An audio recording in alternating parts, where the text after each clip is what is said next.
अमुगम मपाक ताले कानदी मोदी थोरको कनु मैखुदि ताकप कनुदो तंगोइदो ओइ लेरमेबा अदोन ताकपदि खोइने पीरिबा मेचिन खोइ एयर कंट्रोल तौननबा प्यूरिफाई तौननबा मेचिन दो सिनदे ताकपने अदुना ओनबल मिनिस्टरना मसिम सिंगु मसि फिल्ड चपिरगने यावदब सिंगु मतम बिबिरगा माजु हिंगुरमनिना मतम बिबिरगा मदु मखाना तरोक पंगमदरदे खोइगी आरादो तसरौतदि मदु लोइना लौथोक पिग्रो अदुगा लाइफ से कन होना बंदा चो थौदंग लुबियो अदगी अमना कोई चिंग जे लेबाक से कोयला सारे फॉर एग्जांपल हौगिकी ngасai कोयला सारे हैदना सगी कोयला था खोई थादबिदा खोई करे तो लेना उफुन जे वा वा वा साहेन बल दाय हेत जुम कई का से त लेरे खुलक पुंचाई चालु दुनेबा कोइने सिरो थंबा असुम सिसु मसे कनान तगरी खोई इन्वायरमेंट ना पोल्यूशन कंट्रोल बोर्ड की लेबीबा खोई कनोदना तौबिगे दौ नत्रा असिसु अमता तौदेबा अदगी से एग्जांपल टाटा दीपर दा नुंग लेंगो लेबाक से पूजाले पूजाला मरो मरो जोरो जोरो ताहोबो मयाम से मसिसु फादेबा हुजिबोदा अदुना सरकारना तकपम त लेबाक तो फुन ओले उफुल ओलबनिना असगी 10 लोय तरगा असगी खोइदा यार से सेंगक्तरेबा अचुंबा यामना लाभ पिटी मेता सिदे यादे एक तो हुक दिल्ली दौ के तहालोबा नत्रगा थुक कलकत्ता तहालो त बेंगलोर तहालोबा कदाइदेगी टाटा का मसे उरो अखोइ हिदेबा ngasai pitan bulane joro joro joro tara lambi se puncai ke thome adi plus jum sabane jum khogi lambi makong da leingo haidu thamase ngal amun takchan ne di phun wa wa tara kan da di ngasai kare da khoi shor hom da nuk de war ani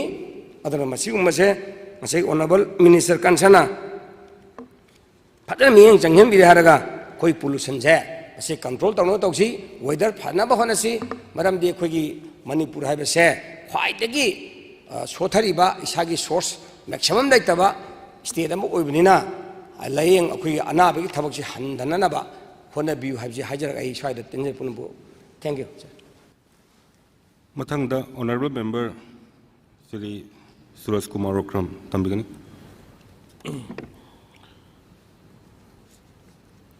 Honorable Chairman sir, Chairperson sir, demand number 11 medical health and family welfare staff sir ai kar thamjage han bada akhoi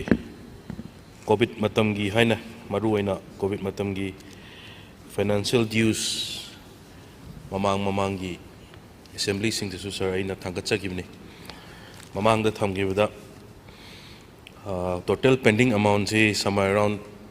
13 crore lay hai the catering service around 2 crore gumba due lay hiba sir aduda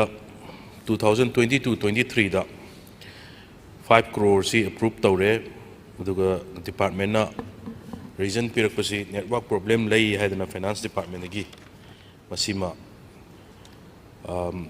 22-23 gi da release ta hodre sir mathang 23-24 gi da 10 crore gi process tawkanda lack of fund lay vidagi 1 crore revised estimate hapa sida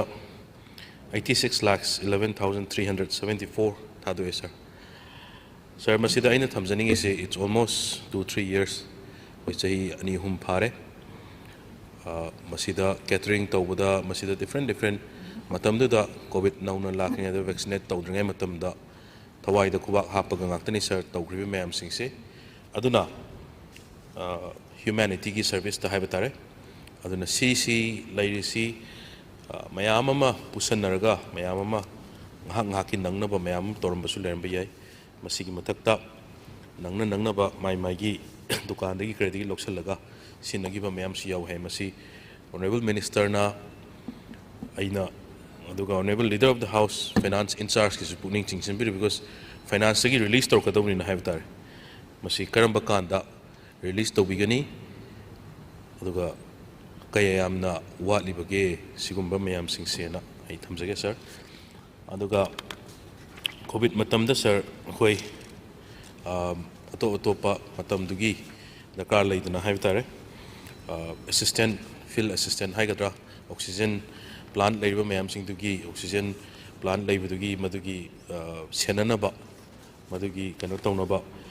ꯑꯩꯈꯣꯏ ꯃꯇꯝꯗꯨꯗ ꯃꯌꯥꯝ ꯑꯃ ꯂꯧꯈꯤ ꯄꯔꯁꯅꯦꯜꯁ ꯃꯌꯥꯝ ꯑꯃ ꯃꯗꯨꯒꯤ ꯁꯦꯟꯅꯅꯕ ꯍꯥꯏꯕ ꯇꯥꯔꯦ ꯃꯁꯤ ꯑꯩꯈꯣꯏ ꯒꯣꯔꯃꯦꯟꯅ ꯃꯇꯝꯗꯨꯒꯤ ꯗꯔꯀꯥꯔ ꯂꯩꯗꯅ ꯍꯣꯁꯄꯤꯇꯥꯜꯁꯤꯡꯗꯨꯗ ꯑꯣꯛꯁꯤꯖꯦꯟ ꯄ꯭ꯂꯥꯟ ꯃꯌꯥꯝ ꯑꯃ ꯊꯝꯈ꯭ꯔꯦ ꯑꯗꯨ ꯀꯣꯟꯅ ꯇꯥꯔꯛꯄꯗꯁꯨ ꯑꯗꯨꯝ ꯗꯔꯀꯥꯔ ꯂꯩꯔꯅꯤ ꯍꯥꯏꯔꯤꯕ ꯃꯗꯨꯒꯤ ꯁꯦꯟꯅꯅꯕ ꯃꯤ ꯊꯝꯕꯁꯦ ꯑꯗꯨꯅ ꯃꯈꯣꯏꯁꯤꯡꯁꯤ ꯍꯥꯟꯅꯗꯤ ꯂꯩꯔꯤꯕ ꯍꯣꯁꯄꯤꯇꯥꯜꯁꯤꯡꯗꯨꯒꯤ ꯅꯠꯇ꯭ꯔꯒ ꯁꯦꯟꯇꯔꯁꯤꯡꯗꯨꯒꯤ CMOꯒꯤ ꯃꯈꯥꯗ ꯅꯠꯇ꯭ꯔꯒꯅ ꯂꯩꯔꯤꯕ ꯗꯣꯛꯇꯔꯁꯤꯡꯗꯨꯒꯤ ꯃꯈꯥꯗ ꯂꯩꯔꯝꯃꯦ ꯍꯧꯖꯤꯛꯅ ꯑꯃꯨꯛ ꯍꯦꯜꯊ ꯗꯥꯏꯔꯦꯛꯇꯣꯔꯦꯠꯇ ꯇꯥꯟꯅꯔꯣ ꯅꯣꯏꯅ ꯊꯣꯛꯄꯅ ꯑꯗꯨꯃꯥꯏꯅ ꯍꯥꯏꯌꯦꯅ ꯍꯥꯏꯕꯁꯦ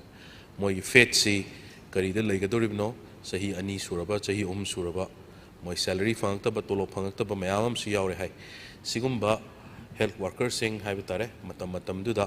ꯗꯔꯀꯥꯔ ꯂꯩꯗꯅ ꯒꯣꯔꯃꯦꯟꯅ ꯁꯤꯟꯅꯔꯒ ꯍꯧꯖꯤꯛꯁꯤ ꯏꯒꯅꯣꯔ ꯇꯧꯕꯤꯕꯗ ꯑꯩꯈꯣꯏ ꯃꯁꯤ ꯐꯔꯣꯏꯗ꯭ꯔꯥ ꯍꯥꯏꯗꯨꯅ ꯑꯣꯅꯔꯦꯕꯜ ꯆꯤꯌꯔꯄꯔꯁꯟꯒꯤ ꯊ꯭ꯔꯨꯗ ꯑꯣꯅꯔꯦꯕꯜ ꯃꯤꯅꯤꯁꯇꯔꯒꯤ ꯄꯨꯛꯅꯤꯡ ꯆꯤꯡꯁꯤꯟꯖꯔꯤ ꯁꯔ ꯑꯅꯤꯁꯨꯕ ꯄꯣꯏꯟꯗ ꯑꯩ ꯉꯔꯥꯡꯒꯤ ꯑꯩꯈꯣꯏ ꯀꯩꯅꯣꯗ ꯁ꯭ꯇꯥꯔ ꯀ꯭ꯋꯦꯁꯟꯗꯁꯨ ꯊꯝꯖꯈ꯭ꯔꯕꯅꯤ ꯆꯨꯔꯆꯥꯟꯄꯨꯔ ꯀꯣꯂꯦꯖꯀꯤ ꯂꯩꯔꯤꯕ ꯁꯥꯇ꯭ꯔ ꯁꯥꯇ꯭ꯔꯤꯁꯤꯡꯁꯤꯒꯤ ꯑꯩꯈꯣꯏ ꯍꯣꯁꯇꯦꯜ ꯑꯃꯁꯨꯡ ꯂꯥꯏꯕ꯭ꯔꯦꯔꯤ ꯐꯤꯁꯇꯤ ꯑꯩꯈꯣꯏ ꯑꯦꯗꯃꯤꯁꯟ ꯃꯇꯝꯗ ꯌꯥꯎꯈ꯭ꯔꯕꯅꯤna ꯍꯧꯖꯤꯛꯁꯦ ꯃꯐꯝꯗ ꯑꯔꯥꯞꯄꯗꯒꯤ ꯂꯥꯛꯄꯁꯤꯡꯁꯤ ꯌꯥꯝꯅ ꯀꯩꯅꯣ ꯇꯧꯕꯗꯨꯅ ꯒꯣꯔꯃꯦꯟꯒꯤ ꯏꯟꯁꯇꯤꯇ꯭ꯌꯨꯠꯀꯨꯝꯕ ꯀꯔꯤꯒꯨꯝꯕ ꯑꯍꯥꯡꯕ ꯂꯩꯔꯒꯗꯤ ꯃꯗꯨꯗ ꯃꯇꯝ ꯈꯔꯒꯤ ꯃꯦꯅꯦꯖ ꯇꯧꯕꯤꯕ ꯀꯔꯤ ꯀꯥꯏꯕ ꯂꯩꯒꯗꯒꯦ ꯇꯧꯕꯤꯕ ꯌꯥꯔꯣꯏꯗ꯭ꯔꯥ ꯍꯥꯏꯗꯅ ꯑꯣꯅꯔꯦꯕꯜ ꯃꯤꯅꯤꯁꯇꯔꯅ ꯈꯤꯇꯪ ꯊꯝꯕꯤꯅꯕ ꯍꯥꯏꯅ ꯁꯔ ꯑꯩ ꯊꯝꯖꯔꯤ ꯁꯔ ꯑꯗꯨꯅ ꯑꯩꯈꯣꯏ ꯉꯁꯥꯏꯒꯤ ꯖꯦꯅꯤꯝꯁꯇ ꯐꯦꯀꯜꯇꯤ ꯋꯥꯠꯄ ꯁꯕꯖꯦꯛ 3ꯒꯤ ꯐꯦꯀꯜꯇꯤ ꯈꯔ ꯋꯥꯠꯄ ꯃꯔꯨꯑꯣꯏꯅ ꯄꯦꯊꯣꯂꯣꯖꯤꯒꯤ ꯑꯩꯈꯣꯏ ꯑꯣꯖꯥꯁꯤ ꯂꯩꯇꯦ ꯍꯥꯏꯅ ꯁꯔ ꯊꯝꯕꯤꯔꯛꯏ ꯍꯧꯖꯤꯛꯁꯤ ꯃꯃꯥꯡꯗ ꯑꯩꯅꯗꯤ ꯊꯝꯕꯤꯈꯤꯕꯅꯦꯅ ꯑꯦꯛꯖꯦꯛꯂꯤꯗꯤ ꯈꯪꯗ꯭ꯔꯦ ꯑꯩꯈꯣꯏꯒꯤ ꯄ꯭ꯔꯦꯛꯇꯤꯀꯦꯜꯁꯤ ꯌꯥꯝꯅ ꯗꯔꯀꯥꯔ ꯂꯩꯕꯅꯤꯅ ꯊꯧꯕꯥꯜꯒꯤ ꯗꯤꯁꯇ꯭ꯔꯤꯛ ꯍꯣꯁꯄꯤꯇꯥꯜꯗ ꯕꯤꯁꯦꯟꯄꯨꯔ ꯗꯤꯁꯇ꯭ꯔꯤꯛ ꯍꯣꯁꯄꯤꯇꯥꯜ ꯈꯔ ꯆꯥꯎꯕ ꯗꯤꯁꯇ꯭ꯔꯤꯛꯁꯤꯡꯒꯤ ꯍꯣꯁꯄꯤꯇꯥꯜꯁꯤꯡꯁꯤꯗ ꯃꯁꯤ ꯑꯩꯈꯣꯏꯒꯤ MBBSꯀꯤ ꯁ꯭ꯇꯨꯗꯦꯟꯁꯤꯡꯁꯤ ꯆꯠꯍꯜꯂꯒ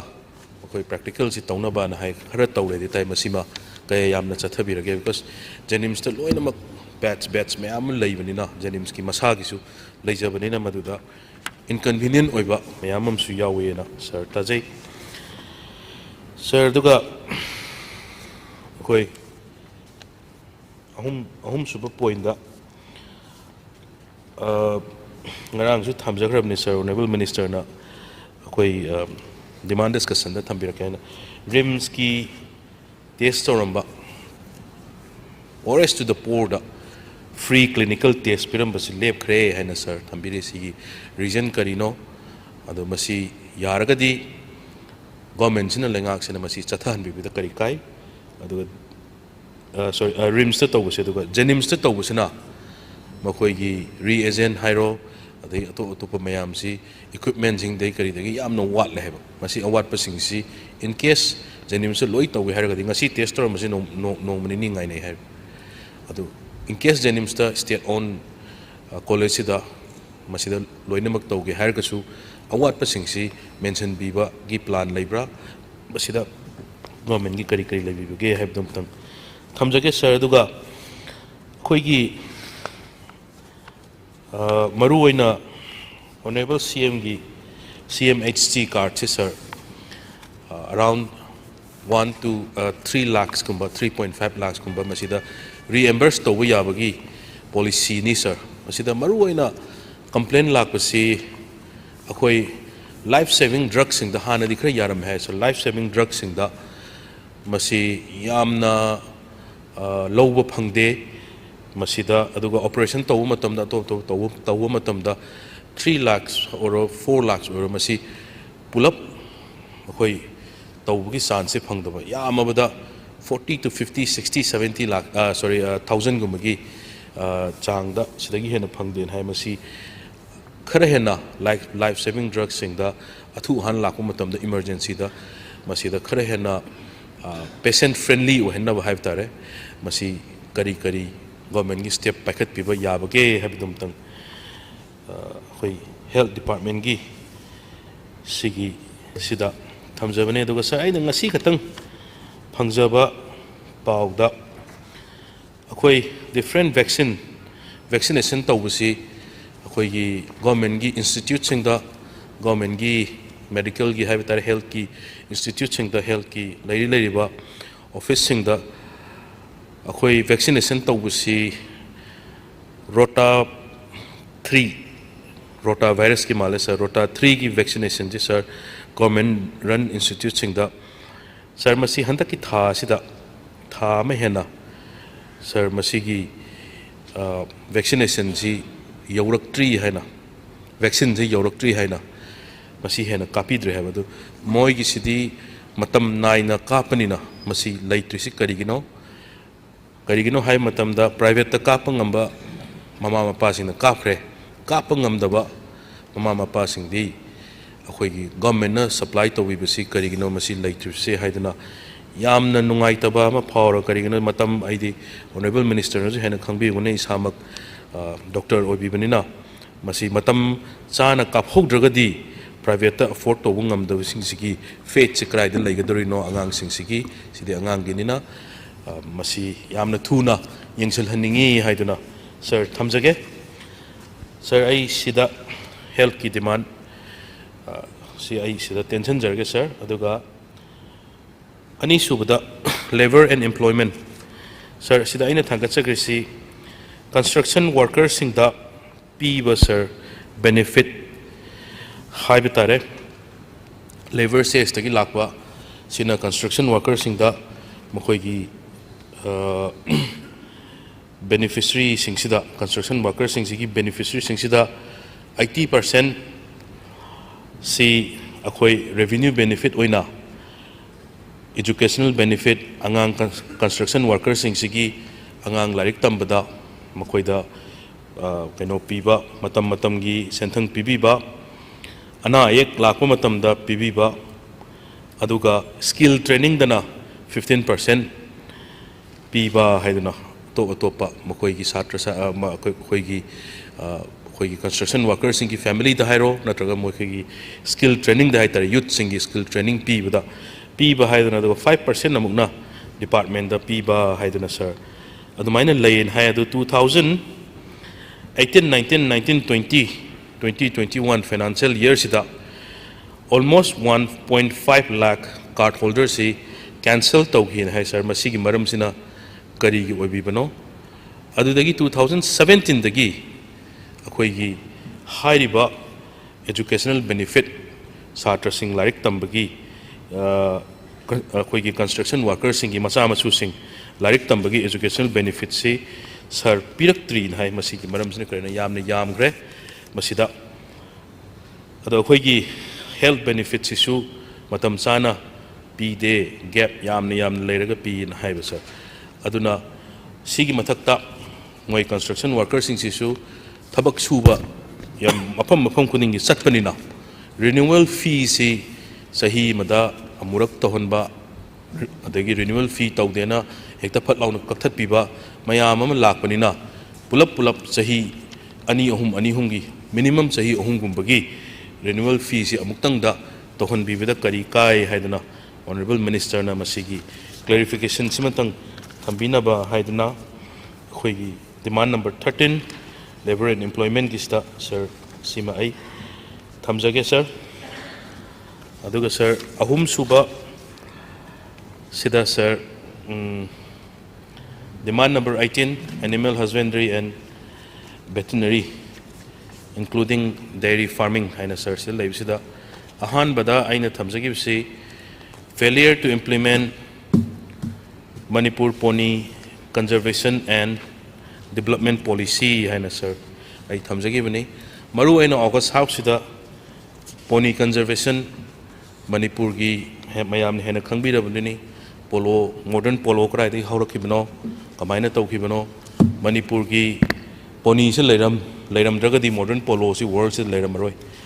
honorable leader of the house nasu yamna masida puning jingchan bi su mali sir maduda akoi Manipur date 4 June gi 24 ga order ma thokpa sir masida status of sustainable preservation of Manipuri pony haiduna sir. Masi government gi interim coordination committee ma government gi representatives aduga ngasai gi pony society gi Manipur pony society gi Manipur horse rider association gi Manipur pony owners association gi Manipur polo clubs association gi mayamam si yabiyo male sir sagon ji akhoi gi sagon ji kamai tawge hai matam da ai sa su yamna interest laina masida ai sa mak ju sagon tara mari manga ang leje akhoi gi sagon ji semi wild way sir maru ina imphal da laiba sagon sing si Lamphel Pat huzik honorable leader of the house na kanna sengbiri hai na tawriba Lamphel Pat sida sakta ba satle almost 300 horses haiter sagon Manipuri horse masi sakta ba satli adu ising huzik nongju thada ising khu yaurasu marai jina tawraga manung dagi kainosi napi koigi kainosi sai magi saraga moi sidum adumaina hok yamna environment si yamna suitable oidraga sumana hingba masana hingba ngamjana base sir adum tawbane aduna akhoi sagon si akhoina nongmagi masi masing sum handarakpa maru oina loibiriba mapu singsina yamna luna loibiba su yawi adagi thadokraga khara loiraga sagon sina pharaagana polo sana wada khare hena faragana lapa lakta lak anida lak humda lak manga bu yobo yawi sa aphaba sagon yaragana admaina tawwa group su laitaba nate aduna makhoi gi sigi team sina ngasai government na thokpiriba order sida mafam si ai khara pathok sage grazing ground si sir yamna darkar laiba grazing ground laitragadi phana yamna akhoina sida hapta kangjebungda husik veterinary department na gari puthoi hai aduga mokhoi mayam sina sajik phalaga hujik pairiba kangjibung sida leiriba sida pijari si sagon yam nate bazar leiba sagon sing khata male aduna sida kuina thambang amdam nate no sir masida identify tawsi ai mafam khra dang haijarake sir akhoi gi wetland area behind Tekcham Polo Kayumpat Tekcham gine sir sina Kaching district na koi large utilized land in Kaching district lay sir sina 2,000 paris kumba sum yengma matamda adagi Waithau sidana and its surrounding areas Waithau and its surrounding areas sida almost 35 mares lay mare di sagon amom aduga 8 stallions lay sida su sir dakar laiba adagi akhoi Bisenpur district 37 mares lay 11 stallion lay masida fertile area found in Taubul in Bisenpur district udagi pony khoigi lairiba Yarel Pata adagi Swaigi area sida su sir darkar lay pony Haingang area da 35 ponies lay aduga surrounding khoigi pony sing sida around 300 sangam gumbagi source of fodder si darkar lay sir Yaripok top sing thada lairibasi Andro Hianglam Hairok Assembly constituency gi sida pony reserves ama sembagi hadi sigi area sida sigi mafam sing sida adum sir phangani na sir moina report tu na thamli sir aduga Yangoi dagi Khoijuman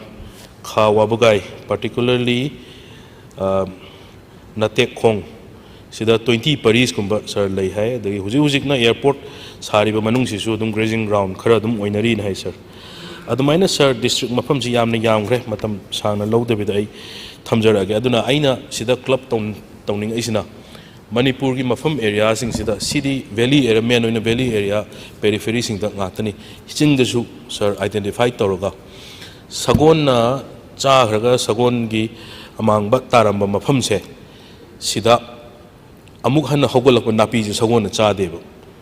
aduna kanana amuk chai have the sun na chai aduna akhoi gi ngasai gi san loibagi veterinary gi kari gi mayam sing grazing ground hujik si lampak ta san loiba mayam sing grazing ground leitre haiduna sir mayam problems lem ani maki solution je solve tawba san na charaga san gi amang ba taramba mafam da hogolak napi ji na sagon na chai integrated tawba yagani haiduna grazing ground sing government gi leiriba sinadaba grazing ground jing si phajana identify tawraga masida sagon amasung san gi herd mayam si pusallaga masida akhoi gi state ki oina kanaba poni yokhatpa aduga akhoi gi veterinary akhoi kanoi site gi san lokatpa atopa kano loibada loiriba farmer sing da mayam sing da kanaba hena phangadra haiduna sir ai pukhatchabani sir masima ani suba point da sir Manipuri poni gi lairiba loiriba mayam sing sida club sing sida government na remuneration have tare kharagra cash kind sing kharagra sahi khuding gi pibi ado polo club sing da pibi basa polo club ta pibi se polo club yam phajana run to leba sagon nifu yankai sagon cha men leba polo club se leba ming oi gi na khak tawraga sagon amata leitaba club su myam lairi basa aduna chap manana lupa lising tara piba kun pibi se chap manana Sagon sama lagi itu supir sagon ani khak lagi itu susah mana pire hai sir na identify tau biraga Manipur Pony Society hai na amal lagi sir masida identify tau biraga polo club sing sida khara jumoi sunum pibi ba adu maru aina pony owner sing sida moi di sagon jina karim ta lak pa nate hai sir adna pony owner sing sida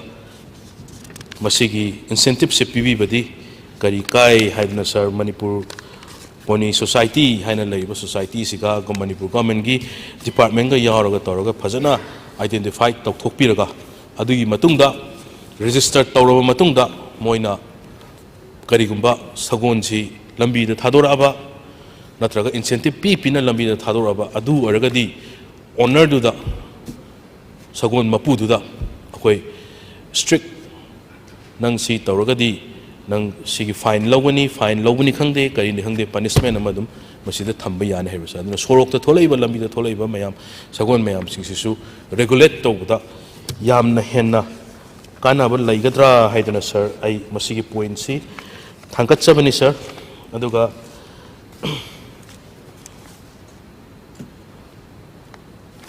ani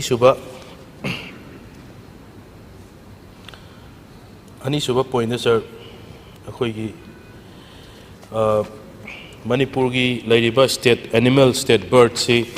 nongin haina lairiba state bird haib tare maruina sangai Manipur gi animal oina lairiba si sir nongin si sir mayam na haibada akhoi gi association jing mayam haib tare mayam na haibada akhoi masi phajana u gidaba kuire haidana tawe do Manipur government gi oina department gi oina masi yokhatnaba masi mafam da masi promote tongnaba kari honabirige haiduna sir ai thamjari sir aduga ahum suba point da akhoi under NEC gi makhada the way of life for scheduled caste farmers of Manipur haiduna program mama maru oina akhoi cattle jing hai tare san loi bagi masida government na pibi ga dawa program ma masida chathai hai maru oina schedule caste si handaki thokriba violence dadi schedule caste maru oina periphery da leiba ngaktani schedule caste tariba jaga sing ngaktane ba soise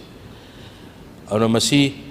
makhoi gi farmer sing se group chat nungti gi office ka ba dongna chat pa yauna re hai ado mokhoi da pi ga doba kari gumba lairagadi kari gino hujik phok pithok pidrif se asu yamna kuira basida kari process hoi bigino kari tawu gino haibdum tang honorable minister na masim tang thambirakna ba masim tang mayam gi mit na kong oina ba ngasai ta leba farmer sing du gi mit na kong oina ba sir thambirakani haina sir ai thamjari ai gi aroi ba Department, demand number 19, Environment and Forest. Sir, ahan bada, aina thamjari si, akhoi gi Manipur gi wetlands si mayam si, akhoi Honorable Leader of the House su, mahaki budget speech ta,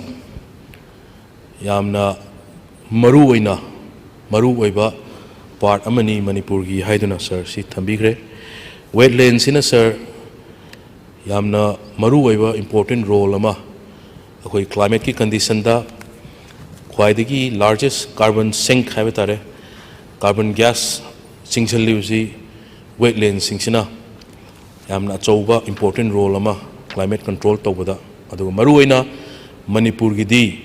ꯐ꯭ꯂꯗꯤꯡ ꯇꯧꯕꯁꯦ ꯑꯩꯈꯣꯏ ꯁꯤꯒꯤ control ꯇꯧꯅꯕ ꯑꯩꯈꯣꯏ ꯔꯦꯕꯜ leader of the ꯍꯥꯎꯁꯇꯁꯨ ꯇꯣꯏꯅ ꯊꯝꯕꯤꯕꯅꯤ ꯂꯝꯐꯦꯜ ꯄꯥꯠꯀꯤ ꯍꯧꯖꯤꯛ ꯑꯩꯈꯣই ꯁꯤ ꯁꯦꯡꯉꯤꯕꯁꯤ ꯑꯩꯈꯣꯏ Imphal area ꯃꯅꯨꯡꯗ ꯋꯥꯇꯔ ꯐ꯭ꯂꯗꯤꯡ ꯇꯧꯕꯁꯦ ꯃꯁꯤ ꯐꯅꯕꯅꯤ ꯍꯥꯏꯗꯨꯅ ꯇꯣꯏꯅꯁꯨ ꯊꯝꯕꯤ ꯁꯔ ꯑꯗꯨꯅ ꯑꯩꯅ ꯂꯥꯛꯆꯅꯤꯡꯉꯤꯁꯤ ꯏꯝꯄꯣꯔꯇꯦꯟꯁ ꯑꯣꯐ ꯋꯦꯠꯂꯦꯟꯁꯁꯤ ꯃꯔꯨ ꯑꯣꯏ ꯑꯁꯤ ꯏꯟꯗꯤꯌꯥ ꯍꯥꯟꯅꯗꯤ ꯁꯔ ꯑꯩꯈꯣꯏ ꯔꯥꯝꯁꯥꯔ ꯁꯥꯏꯠ ꯍꯥꯏꯅ ꯏꯟꯇꯔꯅꯦꯁꯅꯦꯜ ꯕꯣꯗꯤ ꯑꯃꯅ ꯑꯩꯈꯣꯏ ꯃꯅꯤꯄꯨꯔꯒꯤ ꯂꯣꯛꯇꯥꯛ ꯂꯦꯛꯀꯨꯝꯕ ꯗꯥꯜ ꯂꯦꯛꯀꯨꯝꯕ ꯁꯤꯒꯨꯝꯕ ꯑꯐꯥꯎ ꯑꯐꯥꯎꯕ ꯁꯤ ꯃꯣꯏꯅ ꯃꯁꯤ ꯔꯦꯀꯛꯅꯥꯏꯖ ꯇꯧꯕꯤꯔꯝꯕꯅꯤ ꯁꯔ ꯑꯗꯨꯝ ꯑꯩꯈꯣꯏꯒꯤ ꯏꯟꯗꯤꯌꯥ ꯒꯣꯔꯃꯦꯟꯅ ꯃꯁꯤꯒꯤ ꯗꯔꯀꯥꯔ ꯂꯩꯕꯁꯦ ꯈꯪꯉꯛꯇꯅ ꯃꯤꯅꯤꯁꯇ꯭ꯔꯤꯅ ꯍꯥꯏꯕ ꯇꯥꯔꯦ ꯑꯩꯈꯣꯏꯒꯤ ꯅꯦꯁꯅꯦꯜ ꯋꯦꯠꯂꯦꯟꯁ ꯔꯨꯜ NWR 2017 ꯍꯥꯏꯅ ꯑꯩꯈꯣꯏꯒꯤ ꯁꯤꯒꯤ ꯔꯨꯜꯁꯤ ꯄꯥꯔꯂꯤꯌꯥꯃꯦꯟꯗ ꯄꯥꯁ ꯇꯧꯈ꯭ꯔꯦ ꯍꯥꯏꯔꯤꯕꯁꯦ ꯅꯦꯁꯅꯦꯜ ꯋꯦꯠꯂꯦꯟ ꯔꯨꯜꯁꯤꯅ ꯍꯥꯏꯔꯤꯁꯤ ꯀꯔꯤꯅꯣ ꯍꯥꯏꯕ ꯃꯇꯝꯗ ꯐꯥꯔꯁꯇ ꯂꯤꯁ ꯑꯣꯐ ꯋꯦꯠꯂꯦꯟꯁ ꯁ꯭ꯇꯦꯠꯇ ꯂꯩꯕ ꯋꯦꯠꯂꯦꯟ ꯃꯌꯥꯝꯁꯤꯡꯁꯤ ꯂꯤꯁ ꯑꯃ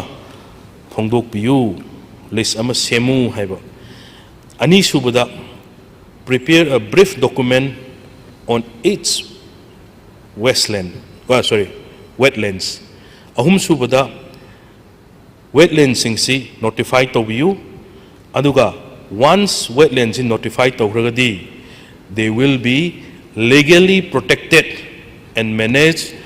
with specific rules legally protected habisi sir union government na masigi protect tawda kari daka lei si kari tawi habise masi parliament की रूल अमा एक्ट अमा ओइना लैखरमनिना मसी मसा मतोंदा अदुम तौजर अदौबने हाइबस अदुना wetland authority na harisi the central government hereby constitute the state wetland authority haina sigi rule ji hek satna bi ko ga haire adugi matungda state government sings da haire isi ngasai gi hairiba wetland sing sigi list ama semo within 3 months aduga ani subada prepare a list of wetland to be notified within 6 months from the date of publication of these rules and sir hari 2017 da sir akoi chana giba rule ni 18 19 20 24 25 5 years sure sir department na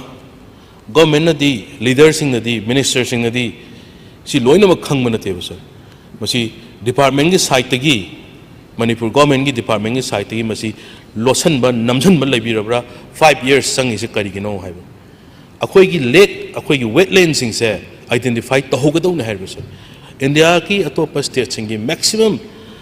kino sing this sir loina mak loisan gre haina sir thambi dei sir na manipur gi akhoi gi lairiba manipur wetlands ji hujibok notified tawdrabanina no integrated management plan on wetlands sir similarly aduga legally national akhoi gi kainosna akhoi gi manipur state sida legally there is no wetlands in the state sir aduna ai ngasai su thamjagibduni flood ka wetland ga si sir it's yamna related way aduga masigi flood thokriba handaki flood thokri mayam sing sisu periphery sing da to jaga sing da flood thokri mayam flooding ji akhoi sida ka da thokona tana labuk ta thokpasu angan phau kayama sidana angan phau kayama lokidaba mayam su yawkhramne sir handaki sina sir aduna akhoi lairiba loktak ki sisu ramsar site yawrga su hujiki new wetland rule sina loktak lake sisu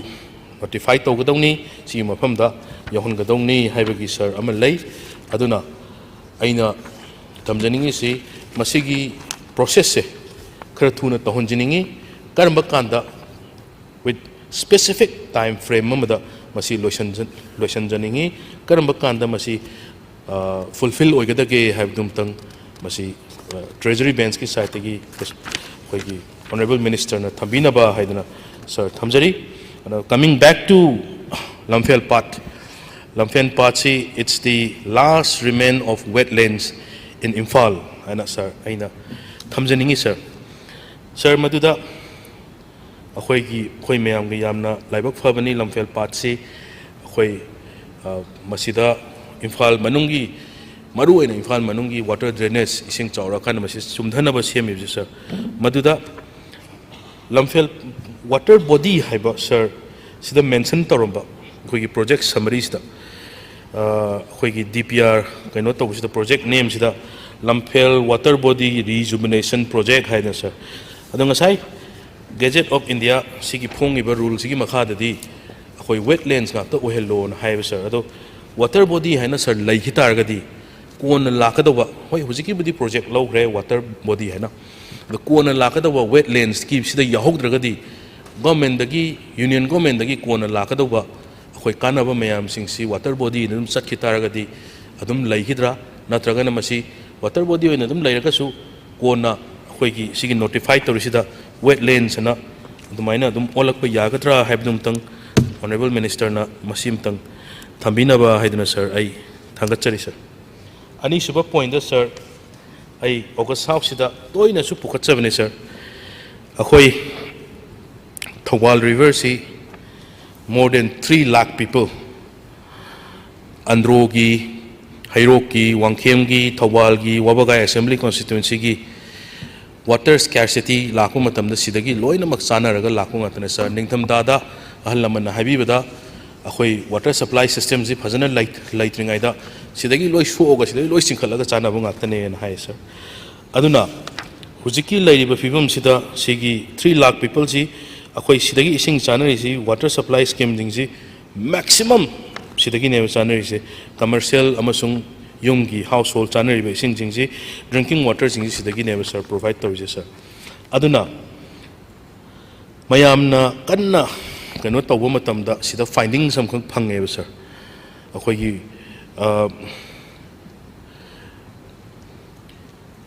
any NTU unit hai sir akhoi gi nephelometric turbidity unit hai na sir sida ising je kayam lui ludi hai bagi unit si count tawna hai ba sir masida ningdam da gi matamda matam mamadadi ising jin nai dringai matamda ma gi source da laingoi pekpa nung loba nung honba mayam tawdringai matamda during winter dadi sigi NTU unit se 5 to 10 unit lay haba aduga nungju tha matamda ising ji chingdagi koktharakpa khotarakpa mayam paraga mayam ama paraga su 150 to 200 NTU sir sidal layen haiba hojik se all year round jahi chupa pa matamda sir 400 NTU sidagi di ta re sir ising je human consumption gi di sir sidi sungya yadre akhoi gi Thawal Kendra manung da laiba to pa Kendra sigi cheliba marak se laiba mayam sida sir water supply scheme ji sahi ahum magi sand filter ji sahi ahum mari manga chat ke dawje sir sahi ama de hen chatre ba sina praja sing da mayam dagi praja dagi amu water tax lorga ising kaino gi tax lorga amu water supply scheme du amuk chalai dor ne ba duna frequently chalai ba mayam sina praja sing dagi sigi se honaba mayam changna khaiba mayam se praja sing disu yamna awaba mu hele sir high court ki PL khoi gi PIL mayam disu sir Manipur police department da DGP da atop mafam sing da atop department sing da illegal mining illegal tawsing si phaga da bani haina order mayam chu thokhrne sir hujik phok concrete step ma lokot pa ubide sir masida government sigi kari stand labi bage habidum tang sir thambina ba haidana sir ai